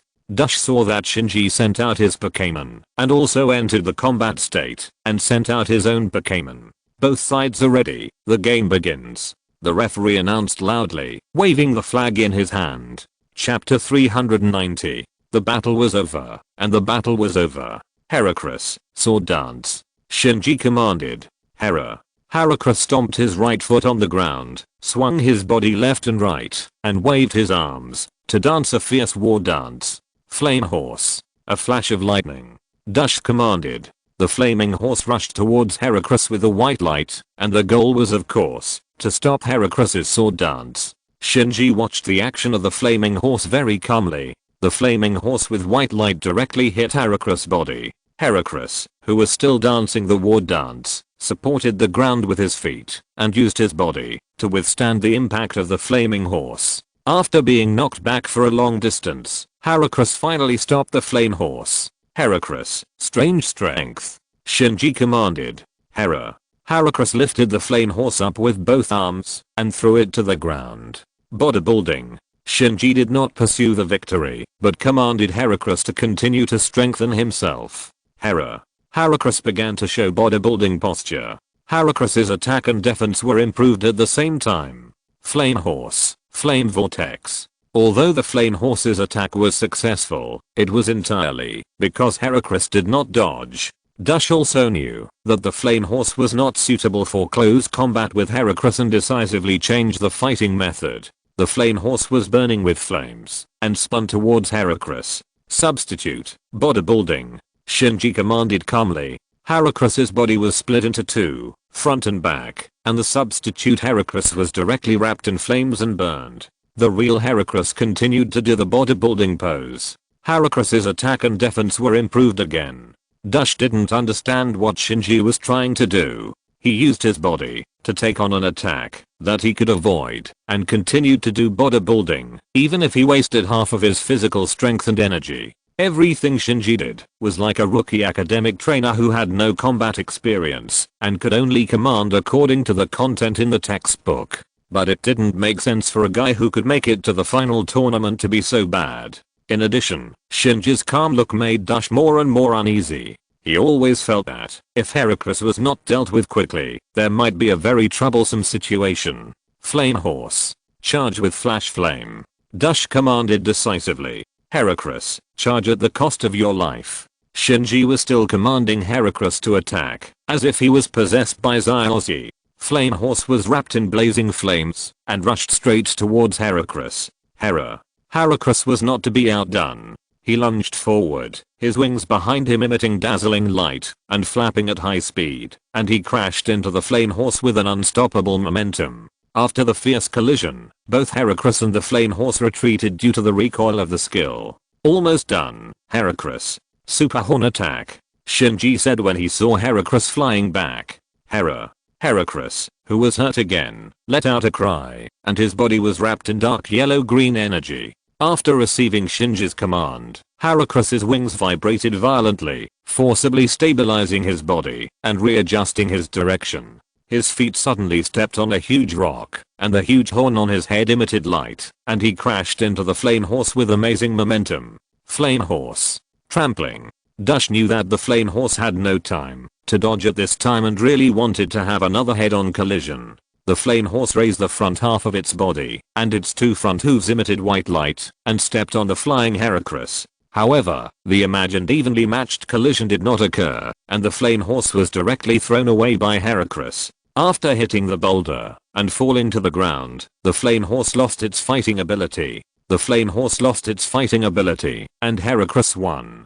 The referee observed the flame horse and commanded decisively. It started. Dash was too conservative at the beginning. Xiaoming said. Dash's approach was not wrong, but Shinji's Heracross's fighting style was too plain and simple.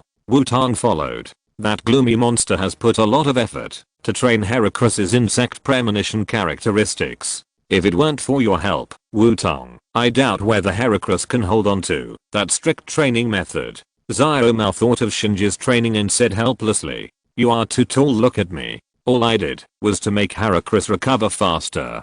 If that Heracross didn't have a strong desire to become stronger, he wouldn't have been able to carry out Shinji's training plan without regrets. Wutong shook his head and said, "You know, the characteristic of insect premonition is similar to the noble special characteristic of the 3 starters. When the HP is less than 1/3, the damage of the skills of this system becomes 1.5 times the original. Of course, this is the introduction in the game. In reality, this characteristic can only be activated when the injury reaches a certain degree.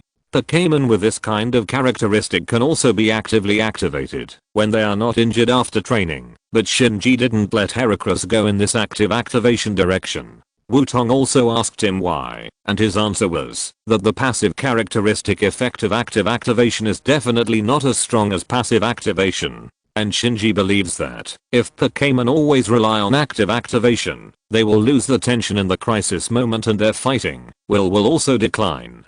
After all, sometimes the battle to the end is the Pokémon's own thirst for victory.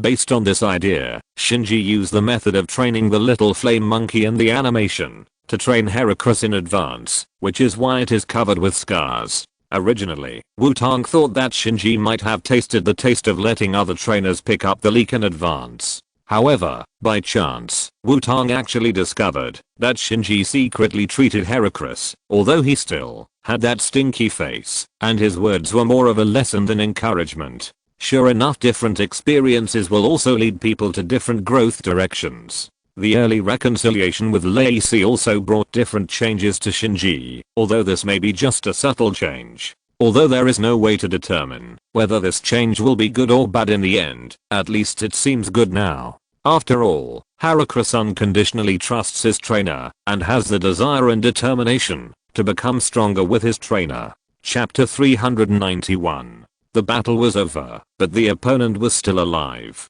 Dush took back the flame horse and looked at the powerful Heracross in the battlefield. Dush knew that he might have met a strong enemy this time. "We must stop that Heracross immediately, mighty crocodile, please." Dush immediately confirmed the situation and sent out his Pokémon. Oh, a mighty crocodile with strong muscles and well-developed jaw muscles appeared on the field.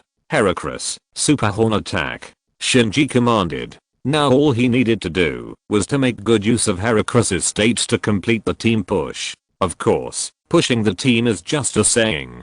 After all, it is the final championship. No matter how bad the opponent is, he should not be defeated by 6. Heracross took off again, the giant horns on his head glowing, and he rushed forward to the powerful crocodile. "Powerful crocodile. Frozen fist," Dush commanded. Oh. The muscles of the powerful crocodile's right arm were tense, and the cold air was lingering on his fist, and he punched Heracross.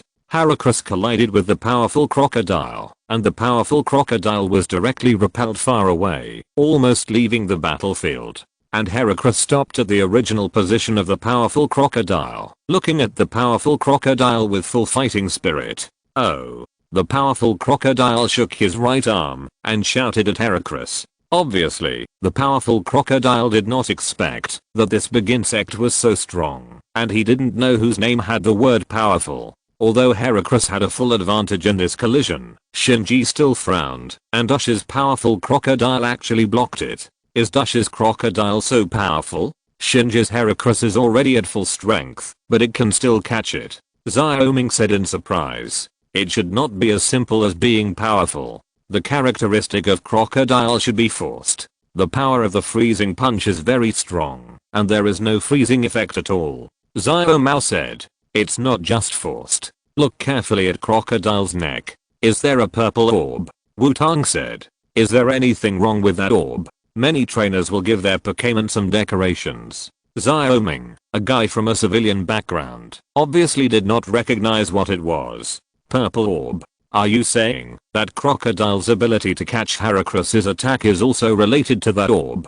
Xiaomai asked. If nothing goes wrong, that orb is a life orb. The effect is very simple, that is, to increase the skill damage by consuming its own vitality, and the increase rate is about 30%. Wutong replied, "You actually let your Pokémon use this item? That guy named Dush is a bastard." Xiaoming said dissatisfiedly, "No, the characteristic of the powerful crocodile is forced, which can ignore the additional effects of skills, to increase the power of skills, and some researchers have conducted special research on this characteristic. Some skill enhancement items with negative effects can also ignore the negative effects of items to a certain extent, but they are very unstable." Xiaomao said, "That's right, the forced characteristic can ignore the vitality consumption of the life orb, but there are restrictions on the skills used. It must be a skill with an additional effect to trigger the forced characteristic, thereby immunizing the negative effects of the life orb and simply obtaining its skill damage increase." Wutong said, "Doesn't that mean that this powerful crocodile's freezing punch can hit nearly twice the power? No wonder it can take on Heracross's attack." Xiaoming also understood the horror of forcing the life orb and said, "P.S. It is okay to round up to twice." Dush saw that his crocodile could only barely catch Heracross's attack, and knew that it was not time to rest assured. Since there is still a gap, just make up for it. In order to prevent himself from running out of the battlefield, the crocodile walked to the center of the field. "Crocodile, continuous sword dance," Dush commanded decisively. "Since there is still a gap in ability, make up for it." Oh. A small energy sword appeared next to the crocodile, and the small sword kept rotating around the crocodile. Heracross interrupted with the missile needle. Shinji naturally did not want his advantage to disappear and commanded, Heracross waved his two claws, and a large area of white energy needles appeared around him, and shot at the crocodile. Although it is called a missile needle, under the full-scale amplification of Heracross, each energy needle has been enlarged a lot, from ordinary like an embroidery needle turned into a long needle for knitting a sweater. A large number of energy needles shot at the powerful crocodile, stopping the powerful crocodile's sword dance. Powerful crocodile, water jet. Dushi was not surprised at Shinji's obstruction, so he had been prepared for it, and the sword dance was more of a bait. Oh. The water flow suddenly rose on the powerful crocodile, and the life gem on the neck flashed, but it did not trigger the forced consumption of the life gem's vitality, and was not immune. At a speed that did not match the size of the powerful crocodile, the powerful crocodile rushed directly to Heracross and hit Heracross with the water flow. Water jet is Dushi's real purpose. Use sword dance to lure Heracross to release skills to stop it. Seize the moment when the skills are stiff, and use water jet to quickly approach and attack. No matter how terrible Heracross's current attack is, it cannot cover up the fact that it has little physical strength left. Therefore, as long as Dushi causes damage as quickly as possible, and prevents Heracross from completing the instant kill, he still has a great chance. Heracross, continuous slash. Shinji was not in a hurry to deal with the close attack of the powerful crocodile, and commanded Heracross to counterattack. Powerful crocodile. Frozen teeth. Dush commanded without giving in. Powerful crocodile. Powerful crocodile. The key point is not only the power, but also the crocodile. The bite force of the powerful crocodile is absolutely terrifying. Facing the claws of Heracross, the powerful crocodile had no intention of dodging, and bit Heracross's shoulder. Although Heracross's claws slashed on the powerful crocodile, it was obvious that the damage caused by the powerful crocodile was higher. After all, continuous slashing was not a single burst skill. At such a distance, Heracross's super horn attack was also difficult to play a role. Powerful crocodile, continue, bite it to pieces. Dush commanded. For a moment, the situation seemed to have reversed. The powerful crocodile's jaw muscles continued to exert force, as if it wanted to bite Heracross's shoulder to pieces. And Heracross seemed a little helpless, because of the distance problem. Crocodile bit Heracross tightly, not letting go at all, and Heracross's struggle became weaker and weaker. Heracross, hold on. There is a way out. Shinji shouted loudly. Do you really think that Heracross has no way to deal with it if they stick together? Red light appeared all over Heracross' body, and the next second the red light condensed in the center of Heracross' body, and then a strong air burst out from Heracross' body. Crocodile was directly shaken away, and hit the rock.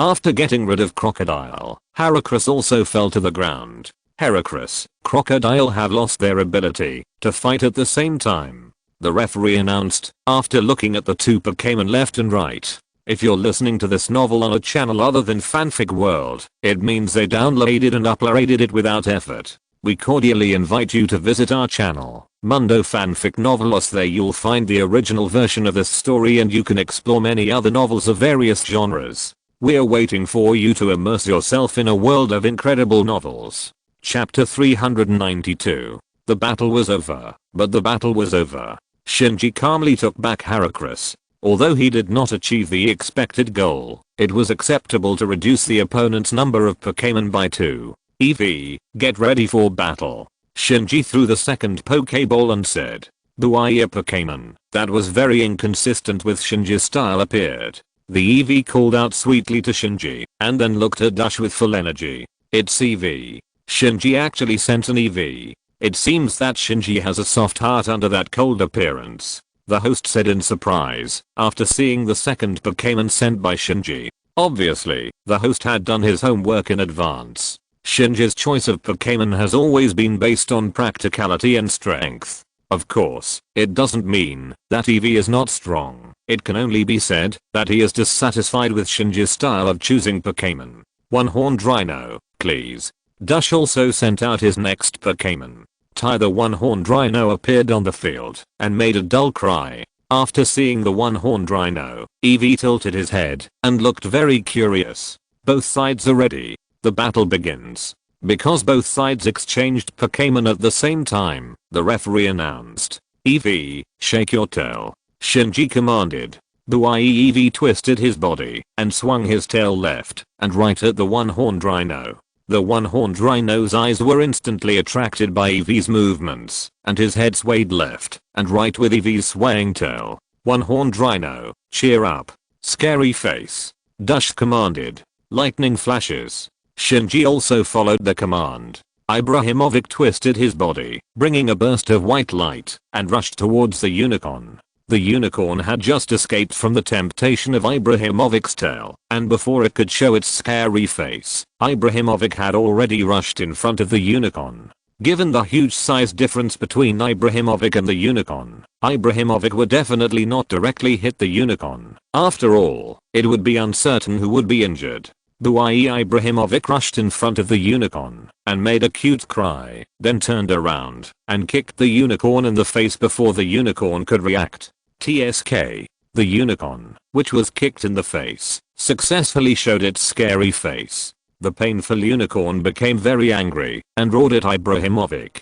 Although Ibrahimovic was not scared by the scary face of the unicorn, it was still affected by the skill effect and its speed slowed down a lot. Eevee, Shadow Ball. Shinji continued to command.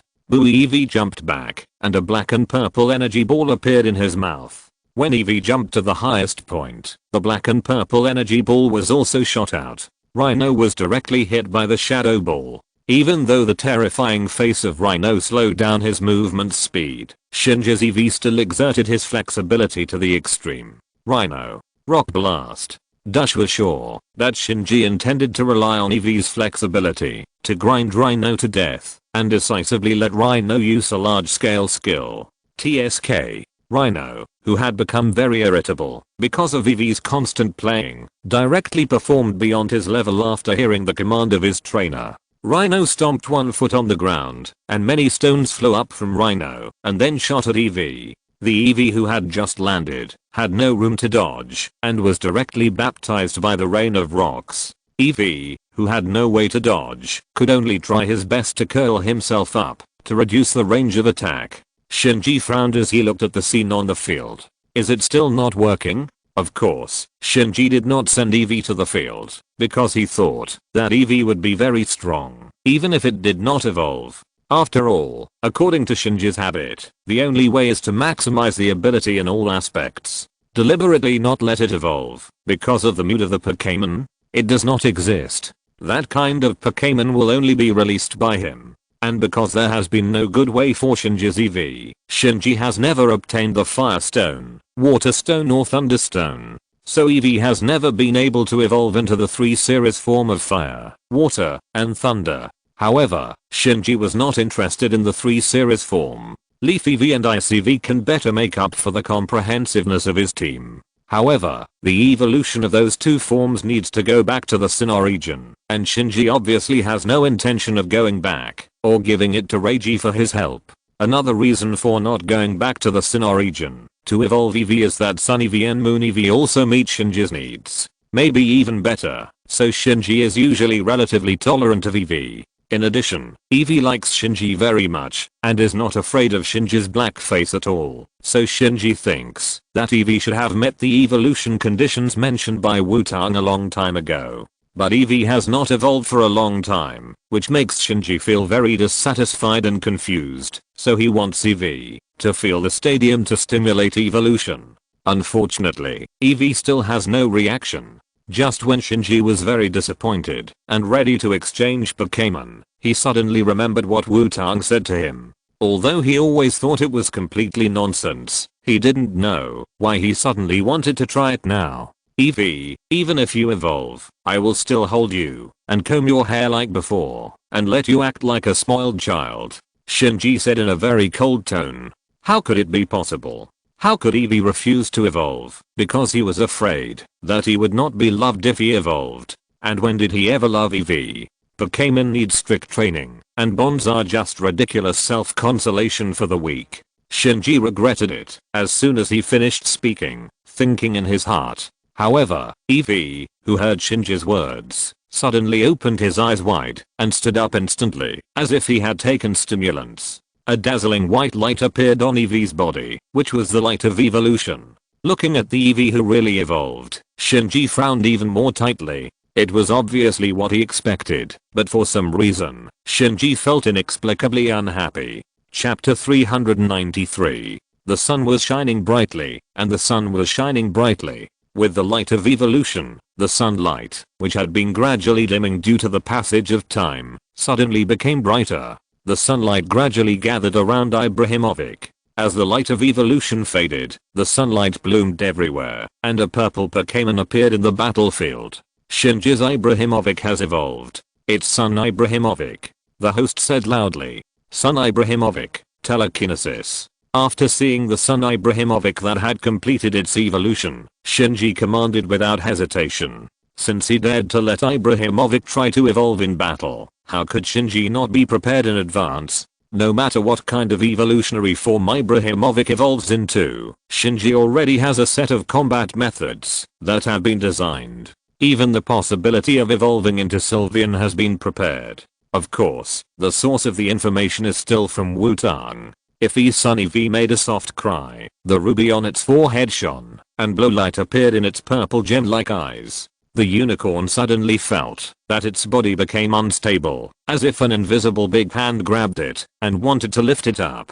The unicorn immediately began to struggle, and the unicorn, which was about to take off, landed directly. After all, it was a newly evolved Sun Eevee, and it was not proficient in the use of telekinesis, and its telekinesis was not strong enough, so the unicorn broke free directly. Sun Eevee, high-speed star. Shinji had long expected that the telekinesis would not work well. The telekinesis was just to hinder the action of the unicorn, and the real attack was still behind. Iffy. Sun Eevee twisted its body and swung its forked tail forward. A burst of golden energy stars shot at the unicorn. The rhino leaned down and endured the high-speed star attack of the Sun Eevee. Rhino. Drill straight. Dush commanded. Thud. The horn on the top of the rhino's head began to rotate, and then it rushed towards the Sun Eevee. Sun Eevee, dodge with a flash of lightning. Shinji said. Iffy. Sun Eevee started running in the field with a burst of white light. The rhino started to run rampant in the field like a heavy truck, and the boulders in front of it were directly smashed by it. However, the Sun Eevee using the flash of lightning is much faster than the rhino and needs to be more flexible. Rhino, rock burst. Dush continued to command when he saw that the field was almost ready. Thud. The rhino stopped with a sudden break, stomped the ground heavily with his feet, and all the broken stones floated up, and then shot towards the Sun Eevee. After careful preparation, this round of rock burst covered a wide area, leaving Solly with no room to dodge. Solace, ace. Shinji commanded. Iffy. A red square energy appeared around Solly, as if flowers had bloomed. The energy rotation blocked the rock burst of Rhino, but the durability of this round of square energy was not good and it soon broke. Telekinesis. Shinji continued to command. Solly's telekinesis started again, and an invisible barrier seemed to appear in front of him. All the rubble from the rock burst stopped in front of Solly, causing ripples in the air. Solly used her skills to successfully block the rock burst of Rhino. Rhino, come again. Rock burst. Dash continued decisively. Thunder. Another piece of rubble floated up, and the rock rain washed Solly again. Solar EV, sacrifice yourself. Shinji commanded coldly. Iffy Solar EV was covered with white light, and crashed into the Rhino. The gravel hitting Solar EV could not stop Solar EV from moving forward. Ace. Shinji commanded decisively as he saw Solar EV rushing to the Rhino. A round of red square energy appeared again, and shot at the Rhino's face. TSK. The Rhino retreated in pain. One more time. Ace. Shinji continued to command. Iffy. Solar EV burst out with all his strength, and used the ace. This time, the ace was no longer simply red. A red, yellow, and blue energy card appeared and exploded directly on the Rhino. The Rhino shook, and fell to the ground. The Rhino lost the battle. Ability. Solar B wins. Dash loses 3 Pokémon first, and enters the halftime break. The referee announced. Iffy the victorious Solar B used lightning flash directly, rushed to Shinji at the speed of light, and then threw himself into Shinji's arms. Shinji subconsciously caught Solar B, and then felt something was wrong. TSK, it seems that he has developed some bad habits. Shinji frowned and thought. Chapter 394. During the intermission, Shinji walked to the friends and family seat with his face blank, holding the Sun Ibrahimovic. Although the Sun Ibrahimovic had evolved, it had only become a little heavier, which was still within Shinji's acceptable range. In Shinji's arms, the Sun Ibrahimovic happily rubbed Shinji with his head, and tried to let Shinji touch his head, and occasionally stretched out his tongue to lick Shinji's hand.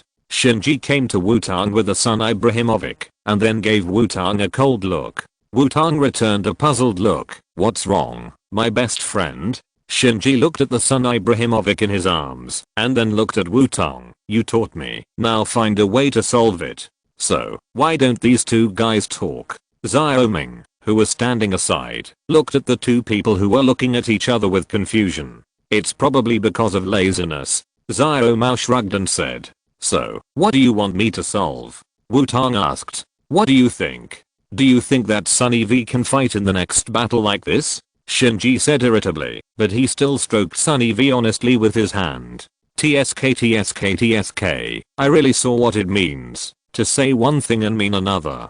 Xiaoming said in amazement. I say, gloomy monster, you might as well learn from that idiot Xiaoxi and leave Sunny V outside every day. I think Sunny V doesn't like you very much. Xiaomao teased. Then why don't you bring Moony V with you every day? Playboy. Shinji asked unhappily. Good idea, come out, my baby. Xiaomao released Moony V on the spot, and held it in his arms, then skillfully stroked Moony V's hair. Seeing Xiaomao's behavior, Shinji's eyes twitched. This bastard.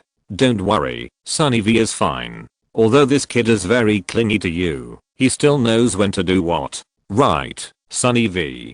Wutong said. Sunny V responded to Wutong and called out. Shinji didn't say anything more. He was just not used to it. He was very uncomfortable. This kind of close behavior with Pokémon was not his style. The halftime break passed quickly, and the host had already started to warm up the audience. Without getting an effective solution, Shinji could only hold Sunny V back to the venue. And Shinji's opponent Dash also stood opposite him. At this time, Dash looked serious, and it seemed that he had adjusted his state during the halftime break. Both players are ready. The second half of the game starts now. The referee announced with a wave of the flag in his hand. Sunny V, get ready to fight. Shinji said. Iffy. Hearing what Shinji said, Sunny V jumped directly from Shinji's arms, and walked back to the battlefield with light steps. Dash took out a high-level ball. Obviously, the next Pokémon was Dush's hope for a comeback.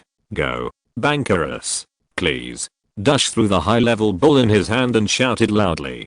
P.S. It's okay for the champion of the conference to have a quasi-god. Ban the Pokémon wearing green armor and with a ferocious face appeared on the battlefield. As soon as he appeared, Bankerus roared. Sunny v. Ace. Shinji frowned and commanded while looking at Bankerus on the opposite side. I didn't expect that the opponent would have such an unexpected ambush. If the energy cards appeared around Sunny V and shot at Bankerus in a neat manner. Bankerus, original power. Dush commanded. Ben. Bankerus released a burst of energy from his body, and the energy condensed into the shape of a stone and shot towards the Sunny V. The trump card of the Sunny V was directly dispersed by the original power of Bankerus, and the energy stone hit the Sunny V mercilessly. Come back, Sunny V. Shinji took back the Sunny V without any hesitation. Facing Bankerus, the Sunny V had no advantage at all. Chapter 395. The enemy was in a hurry. Looking at the Bankerus on the opposite side, Shinji looked calm, thinking about the most suitable Pokémon among the Pokémon he registered to deal with the current situation. Although he knew his opponent in this round in advance, it was obvious that the information he got did not contain this Bankerus as an ambush. Not surprisingly, this Bankerus was also Dush's trump card. Judging from Dush's appearance, he probably didn't want to expose this trump card so early. Unfortunately, Shinji put too much pressure on him. The battle in the first half with almost no resistance forced Dush to go all out in the second half, at least to bring the battle to a tie. Bagman, go. Shinji made a choice and threw the Pokeball in his hand. Galoo. Shinji's marsupial appeared on the field. Compared with the time at the Quartz conference, the marsupial now looked more robust, but its belly bag was still empty without any children.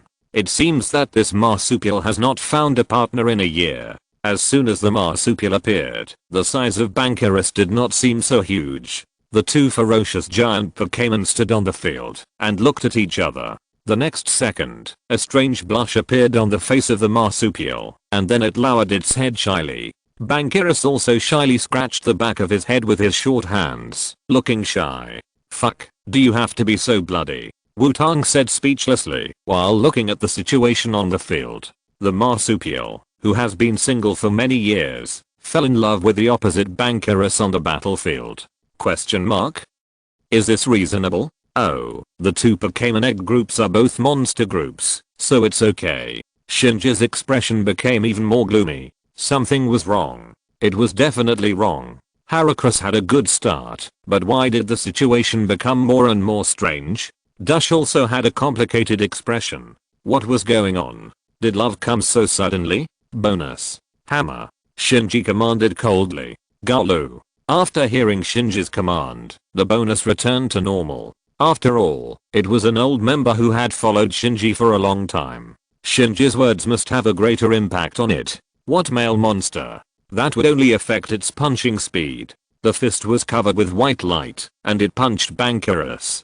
Bankerus was awakened by a punch, shook his head, and looked at the bonus. Now was not the time to fall in love. As a monster, he must show his strength to win the favor of the girl. Bankerus, raise the sand. Sharp stone attack.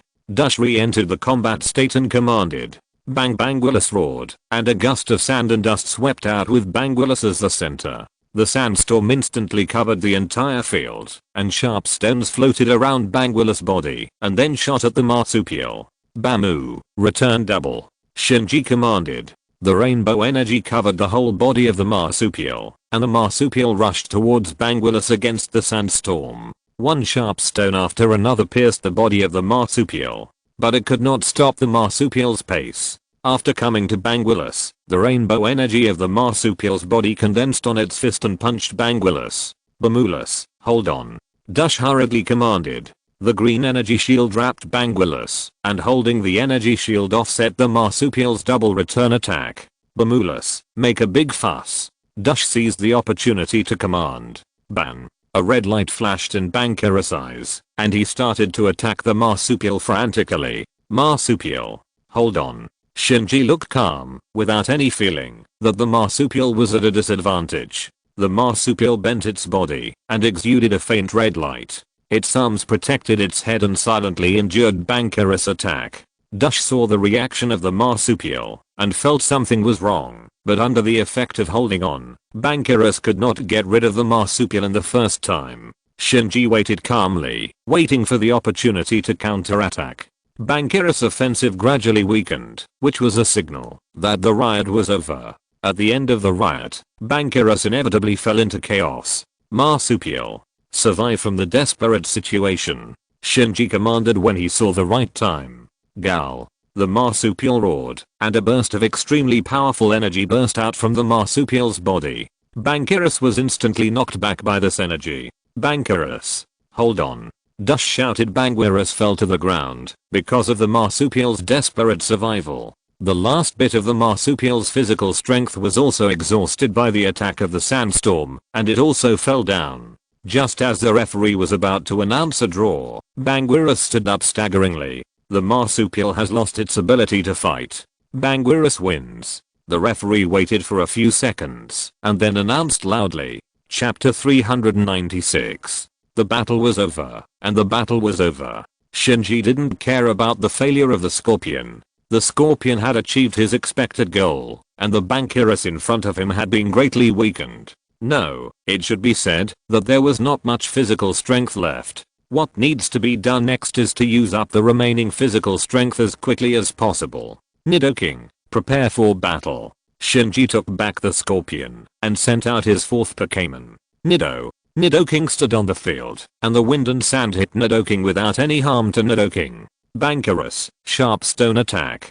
Dush knew that his Bankerous had little physical strength left and wanted Bankerous to play the last remaining heat. Ban. Sharp stones appeared around the weak Bankerous and shot at Nidoking neatly. Nidoking, power of the earth. Shinji commanded. Nidoking stomped on the ground with his feet. Energy fluctuations appeared, and a stone pillar suddenly pierced the ground in front of him, blocking Bankerous' sharp stone attack.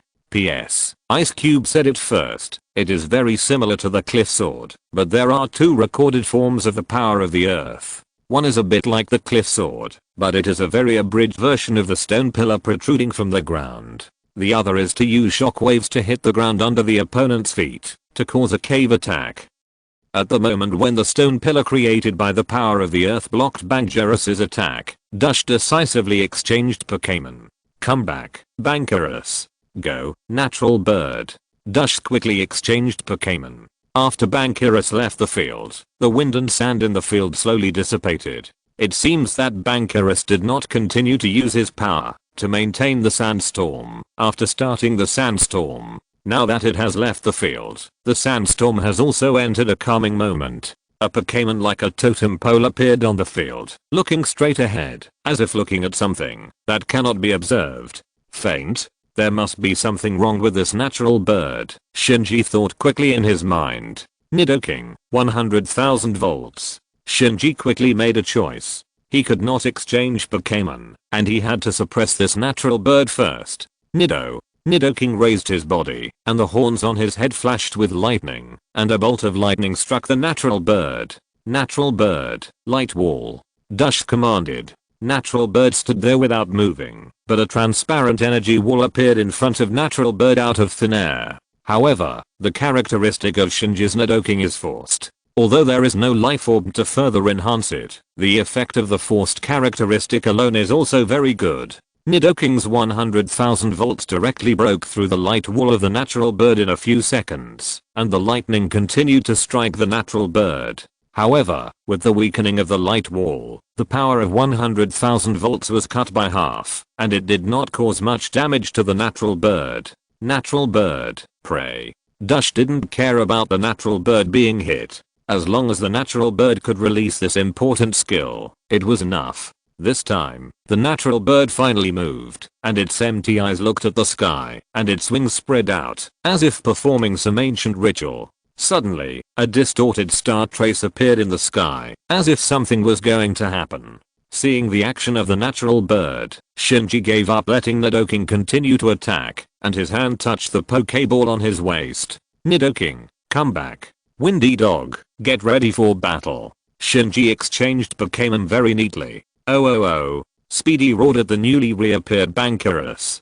Bankerus turned into a red light and returned to Dush's Pokeball as soon as his feet landed. A confused Happiny appeared on the field and then was baptized by the star pattern and his physical strength was restored. Chapter 397. The game was a mess, but the game was a mess. Because of the series of operations by Shinji and Dush, the field fell into silence for a while.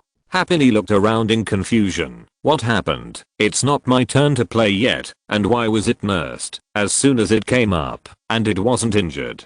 Dush's face was terribly gloomy at this time, to the extent that it was comparable to Shinji. His purpose was completely seen through by Shinji, and he even responded in a way that completely destroyed his purpose. Fortunately, it was Happiny who was forced to come out by the roar, and there was still a chance for things to turn around. Wind speed, Godspeed, ultimate impact. Shinji commanded without giving Dush a chance to think. Ouch. Windy Dog kicked the ground with its limbs, making a dull sound. While running at high speed, the rotating white light covered Windy Dog's whole body. The speed of the two skills combined made Dushi just open his mouth, and Windy Dog's attack had arrived. Happiny was still confused in the last second, and became a flying egg in the next second. With the speed of afterimage, Happiny flew directly out of the battlefield and hit the wall of the stadium. Where Happiny just stood is now standing Windy Dog.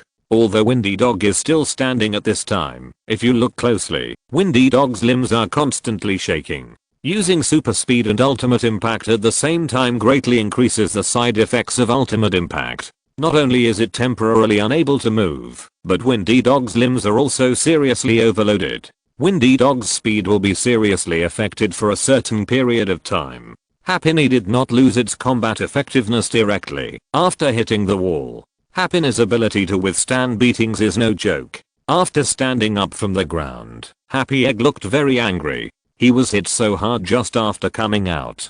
Do you really think it won't be angry? Happy Egg walked back to the venue with a stinky face and heavy steps. Arcanine was still standing there with trembling limbs and had not yet recovered its ability to move. Happy Egg, healing wish.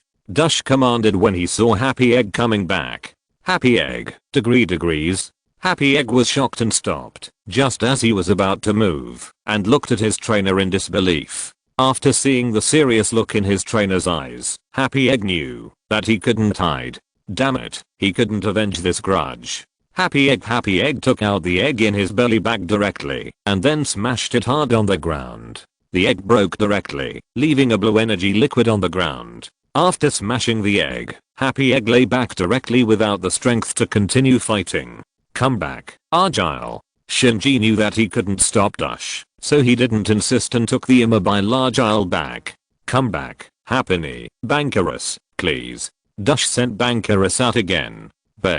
Bankerus, who entered the battlefield for the third time, landed directly on the blue liquid energy. The blue energy liquid climbed all over Bankerus' body the moment it was touched by Bankerus, and Bankerus' injuries and physical strength were restored, and his condition returned to the peak again. Toto, prepare for battle. Shinji seemed very calm about Bankerus' recovery. Bankerus, who recovered at the cost of sacrificing 1.5 Pokémon, was not unacceptable to Shinji. Dumb Toto's solid body appeared on the field. Next, let's have a duel between Ace and Ace. Chapter 398. The battle was in chaos. Bangerus did not need Dush's command and directly activated his sand-raising attribute, and a sandstorm once again rolled up in the battlefield. However, the sandstorm did not have any effect on the ground-based tortoise, and only the trainers on both sides would be affected. Under the influence of the sandstorm, Shinji and Dush's vision was blocked to a certain extent, but Dush must be more accustomed to this kind of combat environment. Bangerus, sharp stone attack. Dush took the lead in commanding. Bang. The sharp rocks around Bangerus floated up and shot at Tortoise. Tortoise, sharp stone attack. Shinji commanded. Damn, the two-tailed turtle raised one of its front legs and stepped on the ground. The same sharp rock floated up and shot towards Bangerus. The rocks on both sides collided in the air and rocks rained down from the sky. Two-tailed turtle, wooden hammer. Shinji continued to command. Damn. The emerald green energy wrapped around the two-tailed turtle in the shape of a hammerhead. Ignoring the rock rain caused by the sharp stone attacks from both sides, the two-tailed turtle directly hit Bankerus. Bankerus. Strange power. Stop it. Dush shouted. Ban. Red light appeared on Bankerus' body. Without dodging, Bankerus leaned down slightly and directly caught the impact of the two-tailed turtle. After dragging a long trail on the ground, Bankerus stopped the two-tailed turtle. Bankerus. Frozen teeth. Dush continued to command. Ban. Bankerus opened his mouth and bit the two-tailed turtle with a burst of cold air. Two-tailed turtle. Ultimate absorption. Shinji was not worried about the forced obstruction of Bankerus, and two-tailed turtle was not afraid of close-range combat either. Damn. The three protruding rocks on the two-tailed turtle's shell emitted a green light, and then instantly extended and wrapped around Bankerus' body. Waves of energy were absorbed from Bankerus' body into two-tailed turtle's body. Bankerus, break free from it. Use the freezing fist. Dush hurriedly commanded. Bankerus did not let go, but his body began to twist constantly, and he pulled out a claw with all his strength, gathering the ice energy, clenching it, and hitting it out. The energy just absorbed into the body was instantly dispersed. Two-tailed turtle, crazy plant. Shinji decisively let two-tailed turtle use the ultimate move. The ground under the feet of two-tailed turtle and Bankerus trembled, and the dark green plant roots broke out of the ground. Tortoise and Bankerus were directly wrapped in it, and the dark green thick rhizome continued to tighten and squeeze, as if to crush the two Pokémon inside together. Bankerus, earthquake. Dush certainly didn't intend to sit and wait for death, and hurriedly commanded. Tortoise, earthquake. Shinji also commanded. The two Pokémon wrapped in the dark green thick rhizome didn't know whether they heard the command of their trainer. However, the next second after Shinji and Dush finished their command, the ground of the battlefield began to shake violently. The dark green thick rhizome began to shake left and right and couldn't continue to maintain its shape, and fell directly to the surroundings. Tortoise and Bankerus, who were trapped in it, also appeared in people's sight again. At this time, the two Pokémon were all scarred in the same way, but the difference was that there were circles of vines wrapped around Bankerus. Is it the parasitic seed? When exactly is it? Bankerus, cheer up and break free. Dush shouted anxiously. Bankerus heard Dush's command and struggled hard, but the continuous high-intensity collisions, coupled with the side effects of relying on Happiness healing wish to restore physical strength, made Bankerus's struggle seem so difficult. Bankerus, who was already in a very bad state at this time, was still being squeezed by the parasitic seeds, making the already difficult situation even worse. Can't break free. In this case, Bankerus. Take a gamble. Ultimate impact. Dush saw that Bankerus couldn't break free, and commanded with gritted teeth. Happiny no longer had the ability to continue fighting because of the healing wish. Now even if he was forced to replace the natural bird, the opponent would not give him the opportunity to heal Bankerus. Then there was only one choice left. Let Bankerus defeat the opponent's Pokémon first. Dush could feel that this Pokémon was also against the trump card of the other party. As long as we can beat it down, even if the hope of winning is still slim, we still have a chance to fight. Ban. After hearing the command of his trainer, Bankerus also gave up struggling, and a dazzling white light appeared all over his body. He used all his strength and crashed into the two-tailed Squirtle with an indomitable momentum. Two-tailed Squirtle, hold on. Shinji said, a skill that made Dush very desperate with a calm expression. The body of two-tailed Squirtle was wrapped in a green energy shield, and Bankerus, who was tied up by vines, crashed directly into the green energy shield.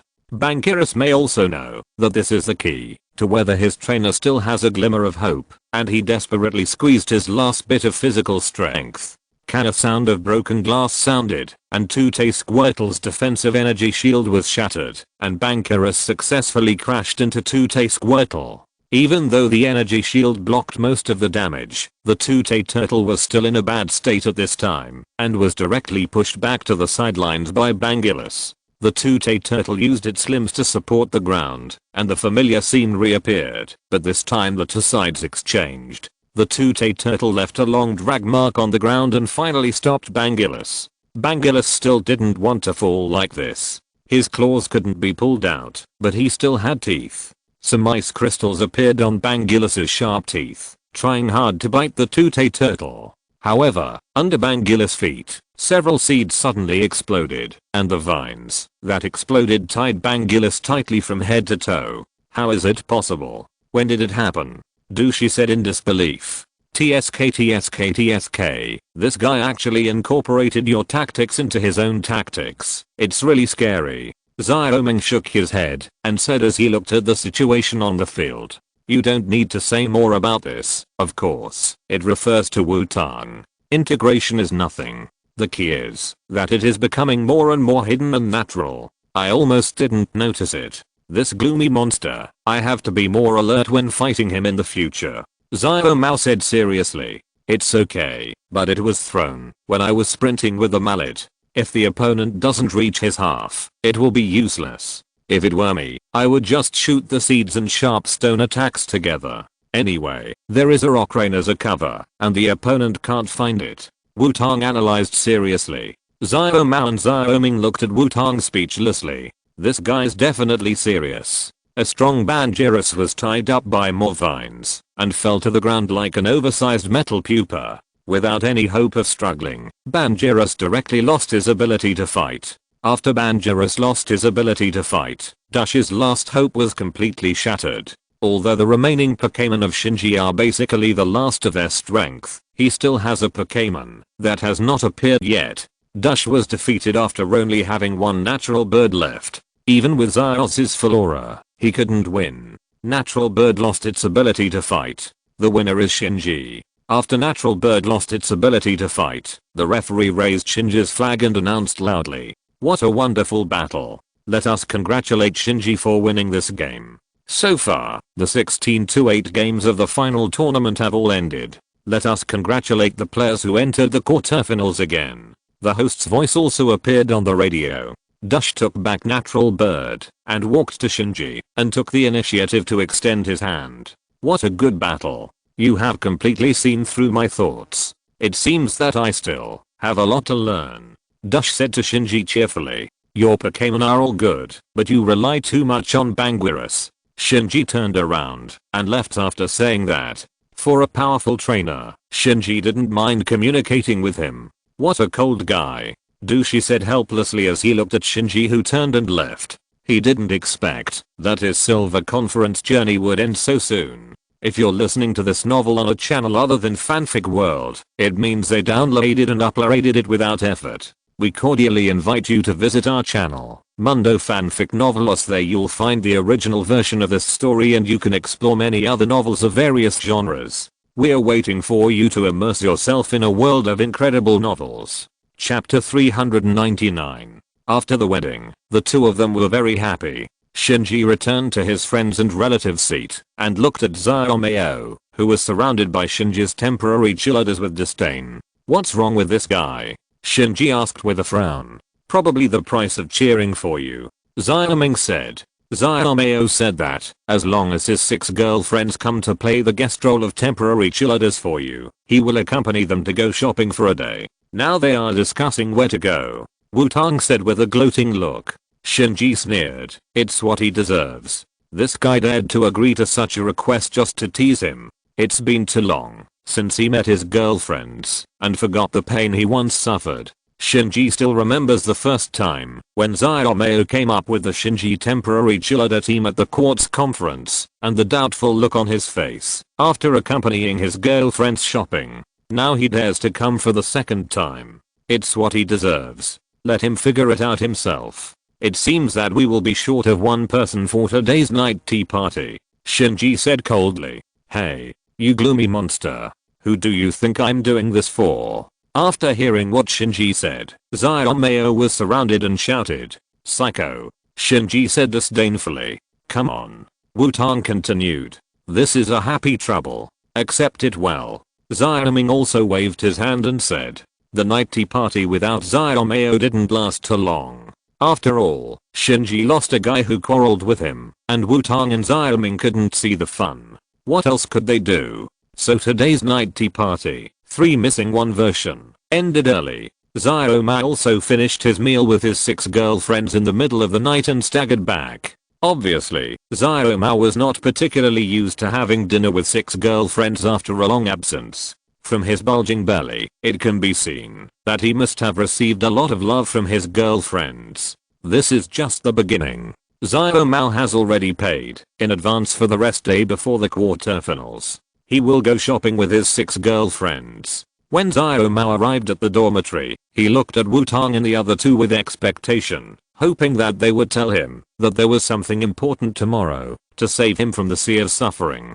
However, the answers given by Wutong and the other 3 were very consistent. It was impossible. No one could help him with his own actions. Xiaomao said that his friendship was over, and he lay down on the bed and started to sleep.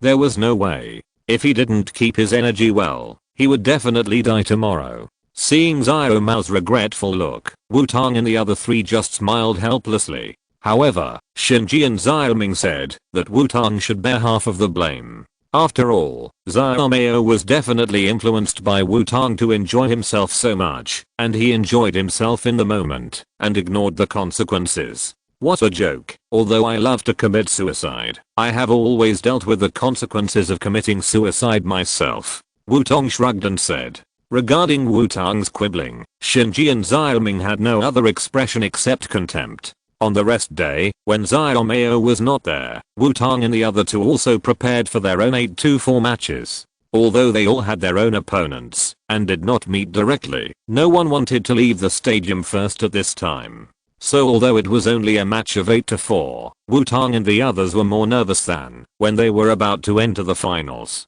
A day passed quickly, and the first match of the 8-4, Wutong vs. Shingo, began. Chapter 400.